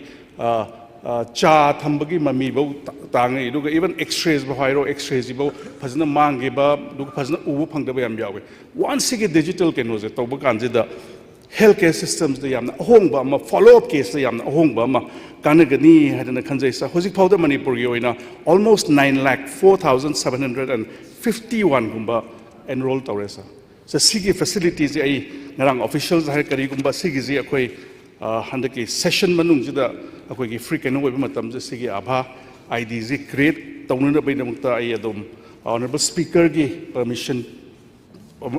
permission phangjaragadi ai sigi facilities within this akhoi gi matam wali ngai jida ai thamnana bai keno tawjage sa honorable speaker gi permission pibiragadi sa so policy kat sida lakpasida akhoi gi ahan bada akhoi hoi ai han akon nine tawjarage adu akhoi honorable member Megha Chandra gi ai policy cut officially adum phangje engon adum loina simatangi thamjage adu hana ngasai ngangbi gi keno tawbigi ba akhoi gi honorable member Sri TH location policy cut thambirak padosa so government hospitals yamna maru waisa government hospitals ke infrastructure henkalan ba government hospitals sida kari kari watlige kari jaga sida thamagana hena phani khotni doctors qualified over doctors thamba ma mathau tai duga equipments kadai da kari darka oi haiba jingdosa sa akhoi hojik hospitals especially primary healthcare systems dagi hauraga kenojibo da akhoi infrastructure jaga khudingmukta amuktang da loina yadabanina sir akhoi jaga ayamba da akhoi hojik infrastructure build up tawnana ba duga ngasai akhoi gi honorable kenona Surya Kumar ngasai hai gi be oxygen plants ka thamba duga medical gas pipelines ka thamba duga atopa at least jaga khara da PHC da oragana magi bare minimum standard to thamnanda minang ta akhoi dum ayamba tamna keno tawjari sa ngasai haibi gi the honorable member na oxygen requirements singse akhoi adum loina infrastructure je loina henkatna baidamakta adum yam kanna keno tawjari sa duga akhoi district hospitals ke mayam ji akhoi yam toina satpa yes yam toina satpa aya kadum ayamba district hospitals chatla ga district hospital kan tabida CHC ke mayam ju chatlaga akhoi gi mahaki facility ke pirige duga akhoi gi medicine akhoi gi phangbam thokpa praja jing da phangbam thokpa free medicines ki keno jing du phangibra duga akhoi gi free diagnostics ki facility mayam je phangibra hebdo sa dum yam toina dum chatlagi yengjanjari sa duga ayamba jaga da so dum phangemi duga akhoi yang kanma instruction akhoi gi health ki director duga officials mayam da so akhoi yam regularly supervised tawraga tasengna praja jing da phambam thokpa poto piribra hebdo ai yam toina dum instruction pirga yam toina moina ju yam kanna yengjanjari sa duga ngasai haibado sagolmangi ni akhoi gi honorable member na ngasai panbirak pado sagolmangi jasa akhoi adum than khara jo yam achauba project oibadu yam achauba project oibadu akhoi na keno da NHM da oiro duga amada oiro akhoi sum thaba kanji da sigi approval ji keno tawdri basa adum honorable member akhoi mi am amtang pulap कदाइदनो तक्सन बे आबा जगह अदम अखोई कनो तो नेसित सजो 2021 दा अमुक थारस PMJBK MOB सिगी कनो 2022 दा अमुक सदुगा हंदक से अमुक 27 2024 दा with a project of 87.76 10% अखोई 10% of the gross budgetary support की दो honorable speaker sa adum अखोई हजिक थाजरी है सा अदो अमुक अखोई अदम पुश तौजके सा मरमदी यामना मरु ओइबा साहेबी के बदुमाइना पॉपुलेशन यामना केटर तौबा एरिया निना दुगा अखोई इंस्ट्रूमेंट्स के मैम एक्स-रेस के यामना साहेबी के बदोसा दुगा सिदा सब इंस्ट्रूमेंट्स सिदा मेनली अखोई की जगह एक्स-रे थंबे आइना हौगिबा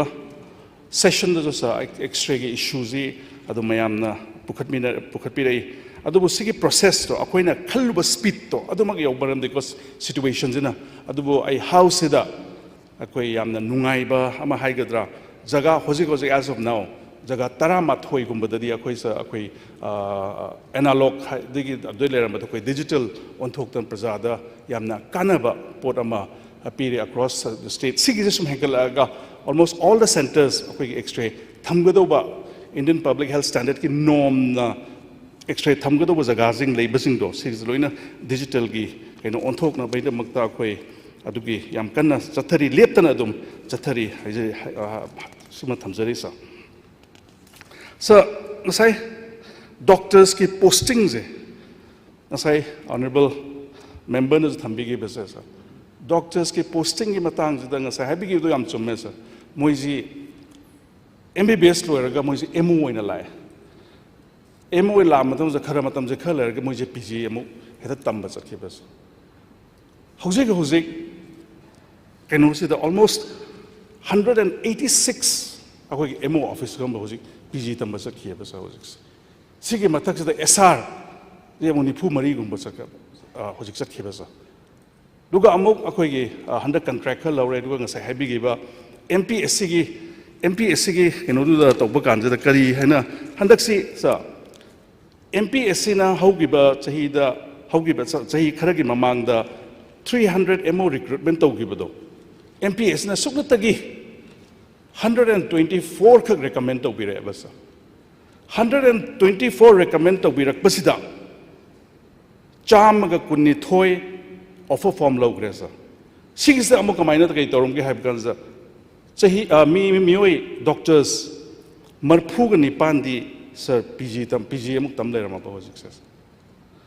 दुगा अमुक मरी अमुक SR तौ लेरमे 130 दुदा सुगनतगी अखोइदा हजिक फंगदोइजी 30 डॉक्टर्स ने सुगनतगी 30 डॉक्टर्स नाउ अदर दिसिगी डिसीजन जे गवर्नमेंट के रूल्स हानगी कैनोस मोइ सुगम सिचुएशन अमा लामनिना सिगी जे अखोइ डिपार्टमेंट के with the even cabinet ho yauraga sigi kenose anangjing hojik marphuga nipan GPG tambaji thabak tawgadong ne moi PG tamba thoklokpagi adugi chang su manghan bu jong ya ponte sa ana sigi jam intriguing oiba situation ama laiba kanja koi doctor sumna tagi doctor kuntha khakta si phangbaje sa hayang akoi gi nit PG ji amuk tang tara ma thore tawra matung da sigi kuntha ji amuk khar phangre moi jong chat ka har ka doi सिगी situation जिना सा अखोइना हजिक face तौजरी से अदुना अखोइ अदुबु सिगी solution जे तौदबा यादमने याम अथु मतमदा अखोइ सिगी solution जे अदुम पुथो अनि सा सदुगा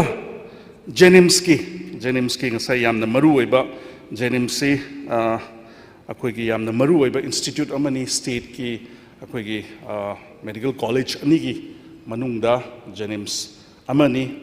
संगसाई हाइबिगिबा अखोइगी shortage स जेनिम से हुजिक से यामना ट्रांजिशन फेज अमदा लेबा ngसाई गो सोसाइटी दगी गवर्नमेंट ओन गिबसिदा चेंजेस खल लै पॉजिटिव और नेगेटिव स ट्रांजिशन फेज सिदा अखोइ एनी टाइम कनो तौबगान इवन अखोइगी सैलरी की कनो तौबगान हाना सोसाइटी लेरंबा मु एंजल कनो तौबा सिगी जे अखोइगी ऑनरेबल लीडर हाउस की मीडियम मखादा खस इवन सिगी स्पेशल परमिशन पीरगा सैलरी जे ऑन टाइम फंगना बैना मुता कोई अदम सीजे कोई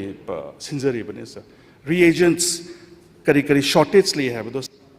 अखोइना होजिक हाइपेट कनो तौबदा होजिक सी शॉर्टेज मक्ति लैत्री दुगा अखोइ हाना अखोइगी tender process tender process the streamline tawna ba koi hosna health ki keno to ba kan sida duga chemical reagents ke akoi gi adum phazna supply chathari sa duga x-rays ki time extension bijan duga x-rays ki sa nasai x-ray film wat le hai sa sigi issue ji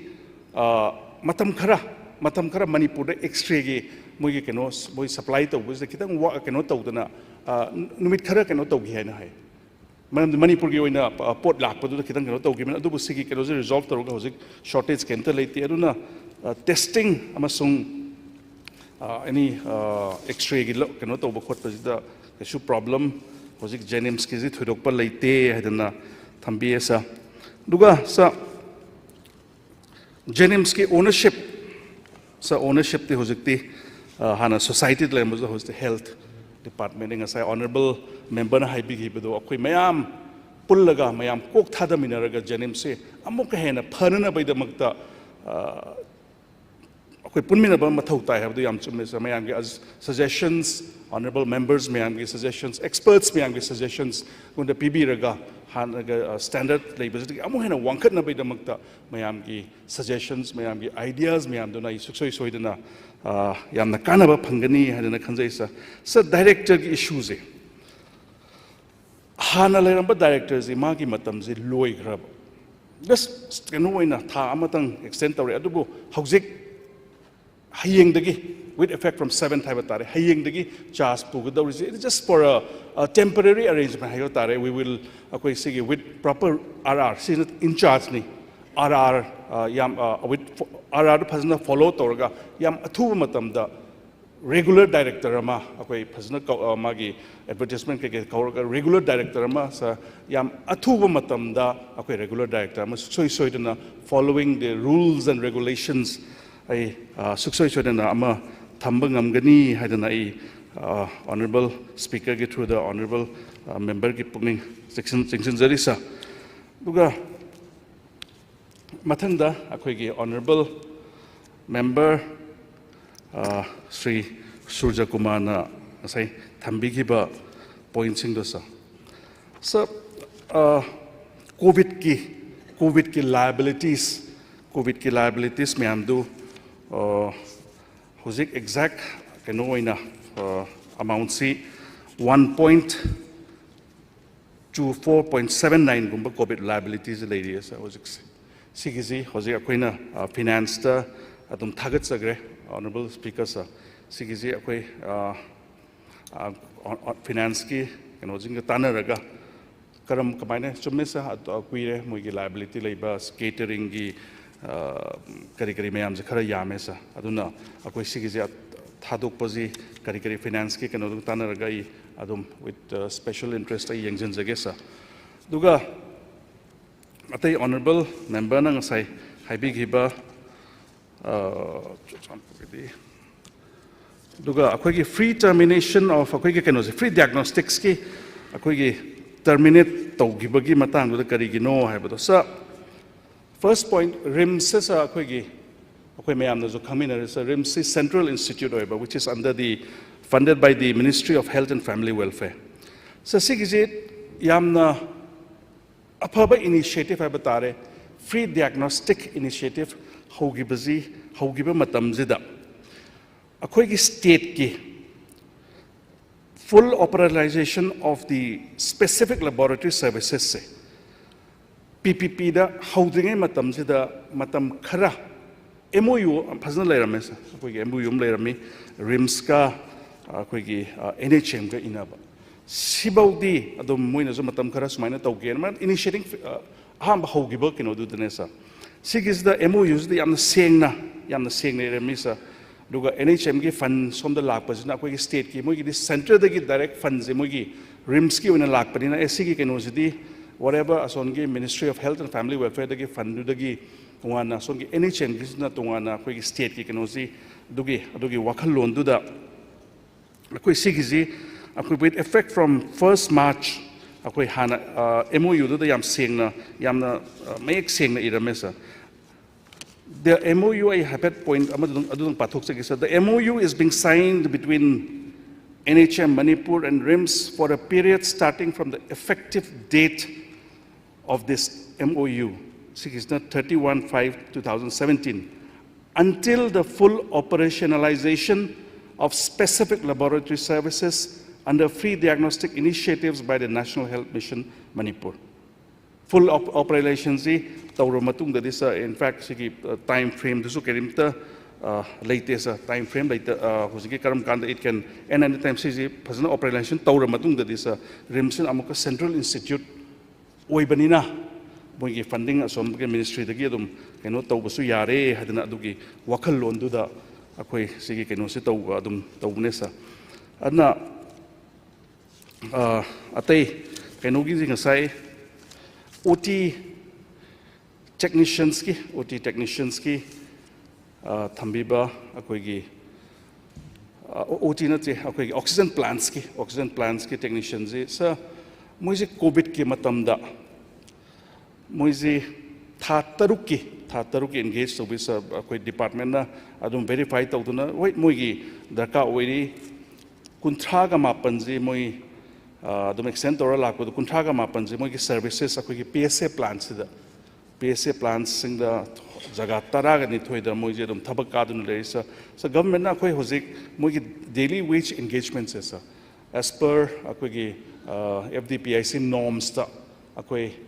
sigi extend dona na bidamak ta koi yamna khanajari sa duga amana sa Churchandpur Medical College sa Churchandpur Medical College si taseng hargidi akoi Government of Manipur na si haudringai matamjida yamna with so much pride they only hill the medical college ama khaktane hadina honorable leader of the house ki wakhallona khoji am akhanba meeting amaga loina na sigi college che hogi banesa adubu hoba matam kuidringai da hojiki issue se thola ba matung sida akoi kitan Satra, Satri, across Imphal, the Leiba, Churchandpur, the Khara Leiba, Sumaina Taudunum Lakresa. And Akoi Ozazingi say teachers, King Psychic Pathology, honorable member, Haibigido. So Moika Yaramaga, Adom Ozazing the Kanotoraga, Yaramaga, Apaba venture, Tabak Hado, Sakibziawe. Adubusa, one thing is. Akoi satra zingzigi career moiki academic and was the sok tanaba akoi somehow manamdi sab janim sa tamamba takpiramba ozakara akoi adi utilize thoroughly akoi rim sa takpiramba ka utilize thoroughly even specialist doctors ki moiki mateng lawraga ada adumi utilize thoroughly somda akoi gi ayamba satra ji somda oibanina ozazo ayamba so Imphal da Imphal campus duga campus da ibazing this satra jingji tang na baidam even guest lectures po karaga satra ji crazy soibidi yadabanina akoi sige ozazing je adum watana ba akoi yam kanna sillisa duga nasai practical is yes sir chumme se yam very it's true that technical subjects like medical akoi practical keno se yam darka oisa adamoi ke practical is the akoi som gizida hospital mainly hospital ani district hospital Thoubal district hospital Bishanpur duga akoi community medicine gi moigi tre kenojina akoi gi kiam gaida laiba hospital re duga UPAC sangai pach mo season ari basa duga Thoubal ji patients yam cater tawe yam chume sa Thoubal ji ai phaniam chacharure duga infrastructure develop tawri staffs so adum yamna committed oina adum yam phajana thabak tawbiri whether in delivery adum keno tawbiri sa at the same time so Bishanpur gi ji nasai mega honorable member mega sahib na so habi gi Bishanpur gi nongmada patient ama ani ga haibdo adumakti nate so nongma khoi honorable Bishanpur gi akoi honorable MLA zo lei la dum keno tobiri sigi keno si yamna sigi hospital ji laiba patients ai nong mai ngonda even ngarak na the nurse wale mai ji keno tawre na ngonda heta laaga kadai dinu asonda gi utilize to bida bi yaro na masamak supendin masamak laaga ade kudak to de amor judai to simadi man the patient ki input si yamna wangna laibanina simadi akoi keno tawdaba amtang PBU duga tay mainly sigumba hospital yamna cater tawba jagas di den sa patients Bishanpur gi record akoi na phangsa almost 350 to 400 patients per day lives OPD den sa duga akoi inpatients da always full occupancy 50 bedded hospital ji adom full oidona lay duga west 90 beds aduna adom full loira layba OT ji ai ngasai keno tawba almost nuti jagi mari manga adom tawduna layes sigise aduna satragi mogi training center oibada jo thobal ga loina na Bishanpur gi jo yamna kanaba ama oiresa hoi satra jing khara chatlaga chatpadu di khara watho wasin toramba ya adu bo sam khara waba tar na matam je akhoi kanaga doina ada chatlaga patient varied cases jo dum situation na phangam gani hadana khanjay asa duga sa keno ni akhoi gi nasai vaccine amagi rotavirus ki vaccine ji sa Manipur da akhoi gi rotavirus ki vaccine ji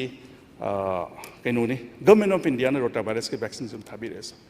ada akhoi gi June gi tha je sigis da asona manufacturing gi issues ka leidana government of India gi tharak pa khitang delay taw ki matam khar gi adubo hojik akhoi government of India na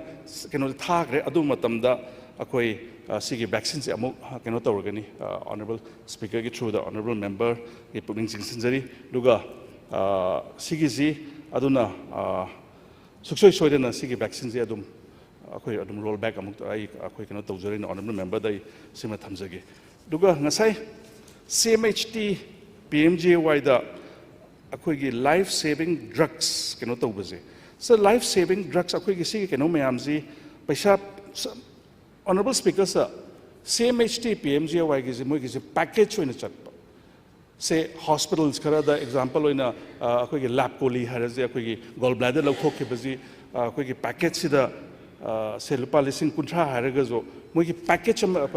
hospital ne hena charge to keno to bi man private hospitals kitang hena adu sigi na package oina akhoi loina lakpa CMHT gi lising amaga chanipan gi yankhai mari package le makan keno gi duga life saving drugs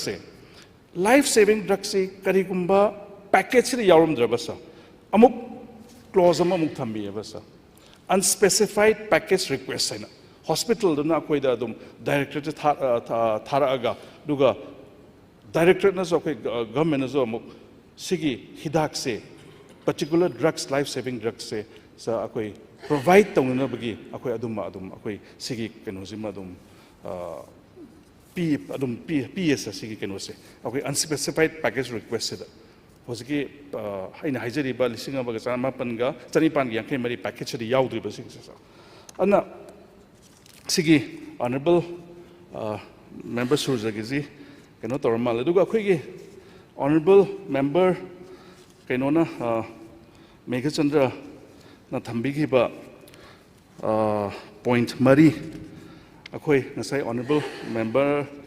na notice akhoi da yorak pasa adum kadi adum keno tawre adum thamjage point by point yamna concerned oina honorable member na yamna concerned oina thambi gi bedo akhoi Chorchandpur Medical College sigi faculty wat pado ngasai hyped point khari tham keno tawre hojik faculty gi recruitment process si akhoi adum khara akhoi result hojik pekha tawgodo baduga interview loishallaga haidok kodo khotok kodo khawali sa ngasai ju yamna trying times ni na akhoi handaki keno ji da akhoi du yamna challenge major challenge mo oiba major challenge mo esa ta sengna haibada akhoi gi staff keno gi faculties e animak kamaina satra jingji keno di duga moi gi careers di sok tanaba gi damakta sa aduna akhoi even ngasai ji gi bedu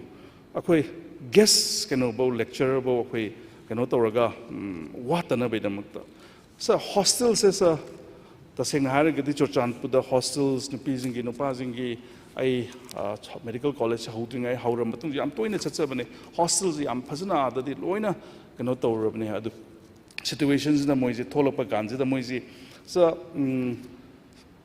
kano state academy of training takel je da nupi sing ji akhoi hostel jing ji khara thammi sa sigis da adum ayam ba thammi duga Jenims na akhoi gi second year gi satri khara thammi sa so laibak phaba haigadra akhoi gi Jenims na akhoi gi backup lehau baji da satra jing ji academic career hoi मोगी timing of classes तसेंगना मसागी हानगे कनोसिदा चोचा medical college लेरमगा पुंग 10 तौगदो maybe JNIMS की मोगी जो क्लास तौ मत मोइबना पुंग 3 तौगे हारक पिया सो सिगिसदे अखोगी मोगी खरा वाज वामिनना सिगिजे अखोई खरा बे तौमिनबा मा मथौ ताई हादना अखोई छात्र जिंगजे जोइगी कनोसिदगी थमजरिसा दुगा नसाई ट्रेनिंग कनो तौबगी थौबालदा तौसे हाबदो मोगी क्लिनिकल एक्सपोजर से ऑनरेबल स्पीकर सा थौबालदा मोय अदुम चलिए बस इंगा साइजबदो अखोगी बिशेनपुर गा लोइना लोइना अदुम थौबाल जो चली दुगा इंगा साइजग्रे कम्युनिटी मेडिसिन गिजना अखोगी सीएचसी नंबोल गा सॉरी सीएचसी नंबोल गा यूपीएससी संगाई पटका के दोने संग साइगदो दुगा स अखोई सिगी चोरचानपुर मेडिकल कॉलेज के जे हाइबा कानजिदा स हेड सिगी क्लास से हेड मतम खरा यादबा कानदुदा स NMC जिदा अखोई पर्सनली चलगा NMC जिदा अखोई रिक्वेस्ट तौबे सिगी इशूजी छात्र जिंगी academic career mangan biyade and somehow we will have to manage haraga keno torga honorable leader house na intervene torga matamdu da khoigi union health minister ji khoigi Sriman Sukman Dabya oiringai matamdu do loina intervene tawnaga NMC na special permission ama akhoi sigi classes se dual campus ta tawba sumaina keno daga attached tawba sugum base yamna kanna hodara matung na phangibane sa saduga ahinga size bado other facilities yes अखोई pharmacology की मोगी pharmacology नते अतोप subject physiology anatomy होगे यो दुगा अतोप subject सिंगजे अदुम जेनिम्स के facility अखोई सिजनबा अदुम खस मोगी मतेंग लौरगा अदुम सिजनरीस even libraries होय खरा लैक खाना गा इंगा साइज मसागी कनो दुगे खितंगदी खरदी वालगने अब अखोई के गवर्नमेंट की साइट तगी डिपार्टमेंट की साइट तगी आई नंबर कनो तो बुंगे somehow कनो तोरगा regulatory officers का depute तोरगा करी वाली के अदुम daily on a daily मंगना थरगसु याम regular कनो दा आई अदुम monitor आई तौदुना थमजरी सा दुगा संगसाई कनो की दोसा अमा second point सिदा कोई honorable member ना थम्बिरक पसी 70 numbers of dental chair गिजे dental chair गिजे सा आई निंजंगी honorable member na hamukso akoi remind tawdon ai isa personally chatlure personally chatpa kanjida sa dental gi matang jida akoi na zo head experts no te karino khangda banina akoi gi dental gi team mama dental gi experts ki yawa team mama akoi gi joint secretary na keno tawraga sigi phasna inquiry tawon bane maram di support piraba ade moi laaga award pange keno tawni sigi irang jida ne aduna ne adana sum haibado moi deadline ama pire sa deadline ama pire अखोई कनो की मोई की ख्वाइदगी maroon से warranty period मनुंग दले रमे से warranty period से ना 23 मार्च 2026 पर वारंटी ले रमे बस 23 मार्च 2026 पर वारंटी ना मोई के फर्म जिना assurance पीबी रे 20th अगस्त हंदा की लाकदर बंगासी दगी ना नुमित 10 हमदोनी मनुंगी सुखसोई सोइदन लाकनी लागा सिगी गैप म्याम से कनो तोरी बजे होसकी अखोई न जो कमिटी एमा जग वेरीफाइड कनो तोरगा अदुगी म्याम लोइ फमिन रक सिगी गैप लइ बजिंग जे सुखसोई सोइदन कनो तोगनी डेट की तांगकुन सिबो कनो तोद्र बस अखोई करिनो हैबदो अखोई सोइतुनी यंग जगे सिगी कनो से अखोई तांग कुनबोगी मनुंग 20th August 2024 सिबोगी मनुंग जदा इंगोंदा मोगी कनो assurance मा पीबीरेसा स आशा वर्कर्स से अखोई आशा वर्कर्स लौबीरिबा रोल मणिपुर की खतना तको इंडिया की जगह खुदिमक्ता आशा वर्कर्स लौबीरिबा रोल जी यामना थागतनिंगाइने से याम कमेंडेबल लोगिनी ग्रासरूट्स सिदा मोइना हेल्थ केयर सिस्टम सिदा इंप्रूव तौनना बैदमक्ता मोइना लौबीरिबा रोल जे अखोई एक्नॉलेज तौबम थोएसा So, Government of India की guidelines ta मोइजी volunteer worker ni अदगी मोइगी training मतम से तिये मोइगी guide कनो जुखल लई रिसा मोइना home visits तौगदौबा खोकदौबा कोविड मतम दगा मोइना लौगिबा role दो सा आई तसेंगना मतम दो थागनिंगाइ नि मयाम चंग मंगमदबा कनो दो मोइना ममांग थांगगा चंगबिगिबा खोटबिगिबा मयाम दो so honorarium के दुगा मोइगी incentives के जे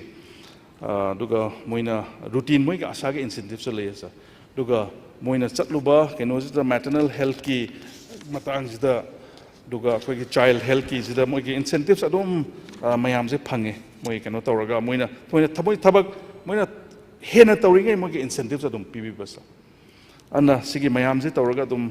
akoi say even tuberculosis control program duga health and wellness centers da moi performance pazna pi bagi duga adum loina keno tawrisa sa ada moi ki aingonda haipet moi ashas kharana moi adum keno to baganda moi ki keno je approximate mayam je punjal laga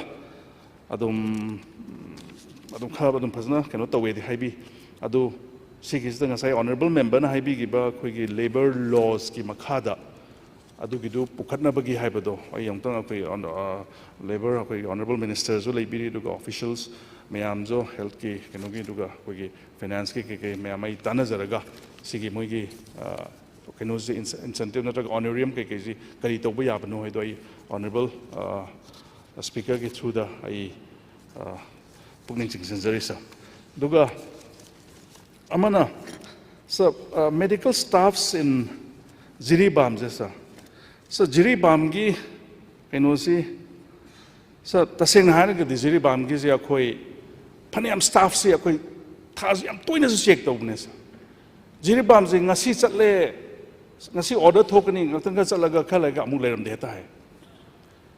akoi handak si ke hamuk yam strict toige haiba kanjida sa on sa akoi doctors khaba akoi suspend tawra manam di jaga adu da chalam da bagi adu bo hojik akoi na yam kanba keno toba kanjida akoi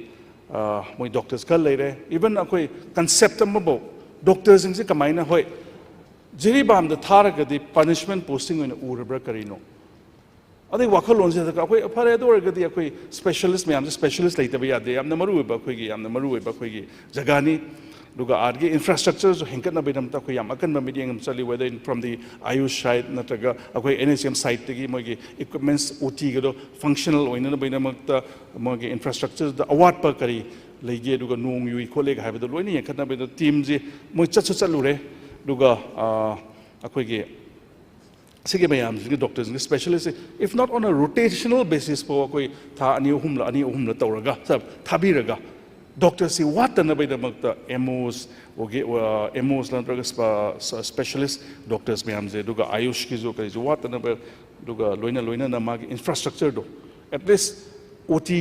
gi zo yam phazna functional loina na bai da magta duga akoi full fledged diagnostics ka dis nga sai habi gi bedo so this is the akoi Krishna diagnostics haidana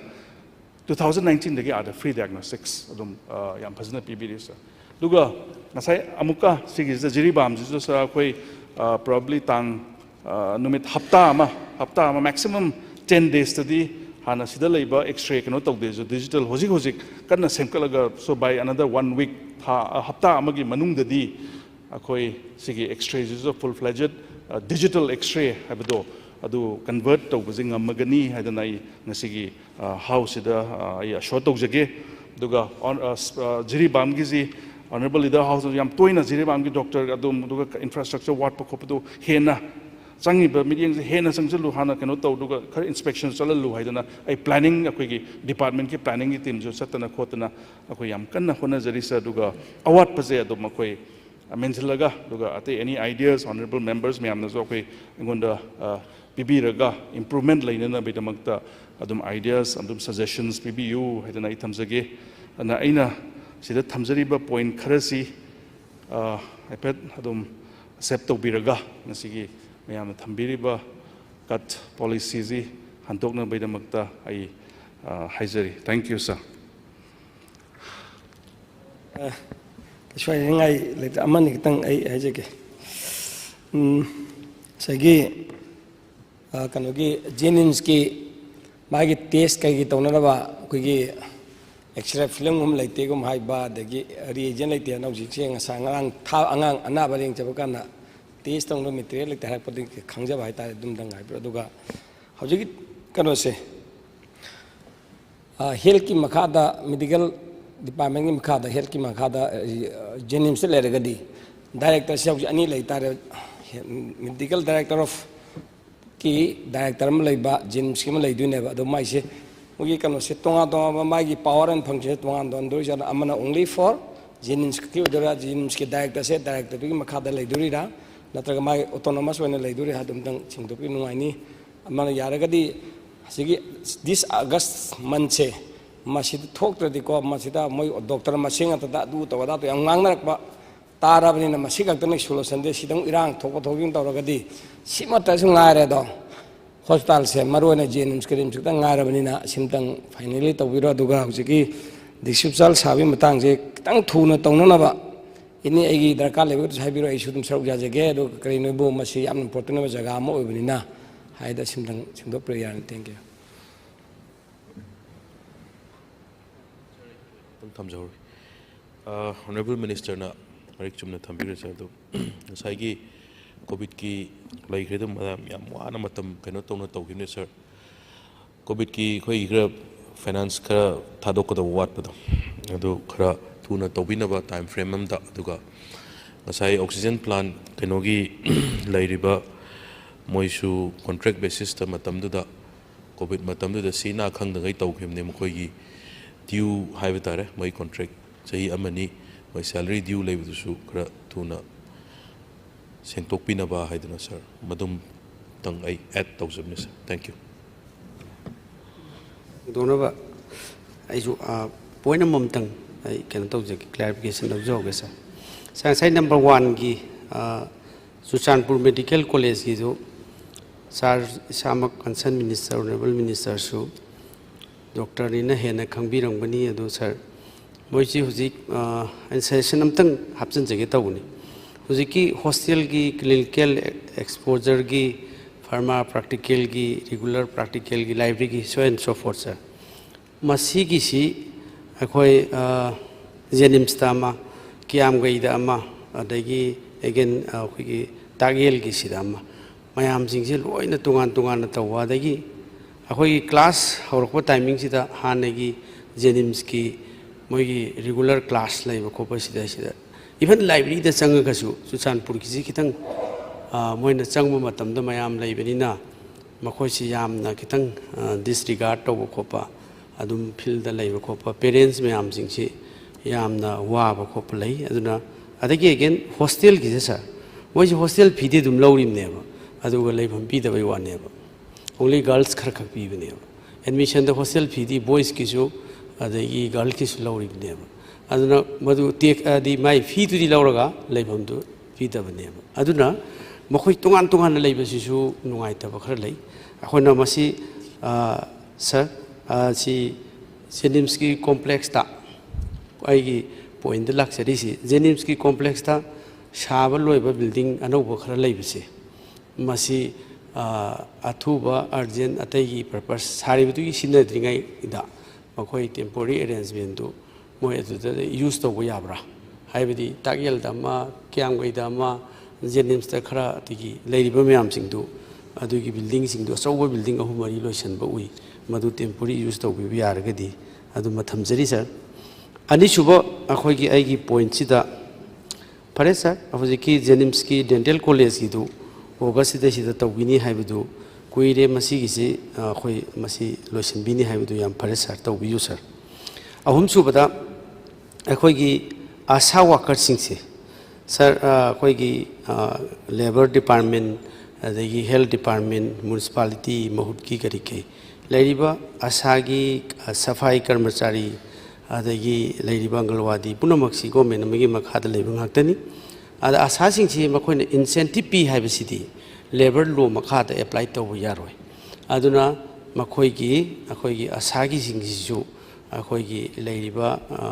labour department थोइबा अखोगी gadget notification की मतुंगिना मोइ incentive पीबा plus point नि कसु काइदे government की मोइगी incentive पीबीबदु Kasu काइदे but मदु नोंमगी wages अखोगी कैनोसी मसिदी अखोई मोइदे apply तौबिगदबनी एबदि लो तो अमखक्तनी ना सिमा अरोइबदा sir हुजिकी 4 point सिदा आइना सजेशन होइना तौजरबदा सारना जो हाइबिरे ऑनरेबल मिनिस्टर ने जो हाइबिरे अखोगी ऑर्डर सिंग असि थोगा नोंगालगा लेरमदे हाइ सिमक अखोगी ऑनरेबल मिनिस्टर ने हाइबिरिबसि ने मयाम हुजिक फिल तौरिबसे उर्जरिबसि देन अदु तरदि सर वायलेंस की करी कई अरुब वफम से लेबनिना ꯑꯩꯈꯣꯏꯒꯤ ꯐꯣꯔ ꯇꯥꯏꯝ ꯕꯤꯡ ꯑꯦꯔꯦꯟꯖꯃꯦꯟꯠꯁꯤ ꯒꯣꯔꯃꯦꯟꯅ ꯇꯧꯕ ꯉꯝꯕꯅꯤꯅ ꯃꯁꯤ ꯖꯤꯔꯤꯕꯥꯝ ꯗꯤꯁꯇ꯭ꯔꯤꯛꯀꯤ ꯃꯈꯣꯏꯒꯤ ꯗꯤꯁꯇ꯭ꯔꯤꯛ ꯍꯣꯁꯄꯤꯇꯥꯜꯁꯦ ꯁꯥꯔ ꯃꯁꯤꯗ ꯂꯣꯀꯦꯜꯗ ꯂꯩꯕ ꯅꯔꯁ ꯗꯣꯛꯇꯔ ꯄꯨꯝꯅꯃꯛꯁꯦ ꯇꯦꯝꯄꯣꯔꯔꯤ ꯑꯩꯈꯣꯏꯒꯤ ꯀꯣꯟꯇ꯭ꯔꯦꯛꯇ ꯃꯈꯣꯏꯁꯤ ꯁꯠ ꯂꯥꯎꯅ ꯂꯧꯁꯤꯟꯕꯤꯕ ꯂꯩꯀꯥꯏꯗꯨꯒꯤ ꯍꯥꯏꯕꯗꯤ ꯅꯔꯁ ꯑꯣꯏꯔꯣ ꯑꯗꯩ ꯂꯦꯕꯀꯤ ꯇꯦꯛꯅꯤꯁꯤꯌꯥꯟ ꯑꯣꯏꯔꯣ ꯑꯗꯒꯤ ꯂꯣꯀꯦꯜꯒꯤ ꯇꯦꯝꯄꯣꯔꯔꯤ ꯃꯣꯏ ꯑꯗꯨꯋꯥꯏꯗ ꯑꯣꯡꯂꯤ ꯖꯤꯔꯤꯕꯥꯝꯒꯤ ꯑꯦꯔꯤꯌꯥꯗ ꯂꯩꯕ ꯃꯌꯥꯝꯁꯤꯡꯁꯤ ꯂꯧꯁꯤꯟꯕꯤꯕ ꯌꯥꯔꯒꯗꯤ ꯍꯥꯏꯗꯤ ꯏꯃꯤꯗꯤꯌꯦꯠ ꯁꯣꯂꯨꯁꯟ ꯈꯔꯗꯤ ꯂꯩꯕ ꯌꯥꯏ ꯃꯗꯨ ꯂꯩꯔꯤꯕ ꯁꯤꯆꯨꯋꯦꯁꯟꯁꯤꯅ ꯑꯦꯔꯦꯟꯖ ꯇꯧꯕꯤꯕ ꯌꯥꯕ ꯑꯃꯗꯤ ꯑꯣꯏ ꯑꯩ ꯁꯖꯦꯁꯟ ꯇꯧꯖꯕꯅꯤ sir thank you sir Honorable Speaker, sir, akhoi Honorable Member T.H. Lokesorna Tambigiba Jenimski Director Gidu full-time director akhoi in charge nataba full-time director ngasaiza gibidu dumaina yam thubi athu matamda ai adum adugi process akhoi tawna ba tawjage full-time director ma duga atai award pa ngasai gi Honorable haibigiba akhoi gi ngasai leiramde habdo ai ngasimak adum akhoi officials phami ai hojik adum ai thijange duga award pa dai adu wala loi haji mai thamjage duga hojiki covid ki liability duma ai Honorable leader of the house ka duga tanaraga sigi liabilities yapna su keno tobana tamnina liabilities mai tanaraga karino ai do ai yengjarage duga oxygen plant ki salary ai exact amount to oxygen plant staff singi salary do exact amount to kaya no man officials phami amount to kaya no ai taraga whether kadai kadai digi salary ki muji daily wages le rampanina salary do kai digi adjustment kai ke le ke apke health ki keno jo covid ki keno da kamain tawri ki kholi ge habdo ai do mai yengjarage sa duga ngasai suggestions to yam pay honorable member egagi keno se Jenims ki building ahang bagi sukai de akhoi ki building bu keno toroge in case utilize to gi amaba suggestion ni yamna se ai adum ai hangaga kadai kadai bu hange le gadi within the campus lai bajinda di khwai di nungai bani adu kari keno tawge duga ngasai boys ki hostel gi stipir keno tawdi habdo ai ko season da gadi we can always manage adu di su keno boys di masih kadang di kontrak ki thabak je pura puri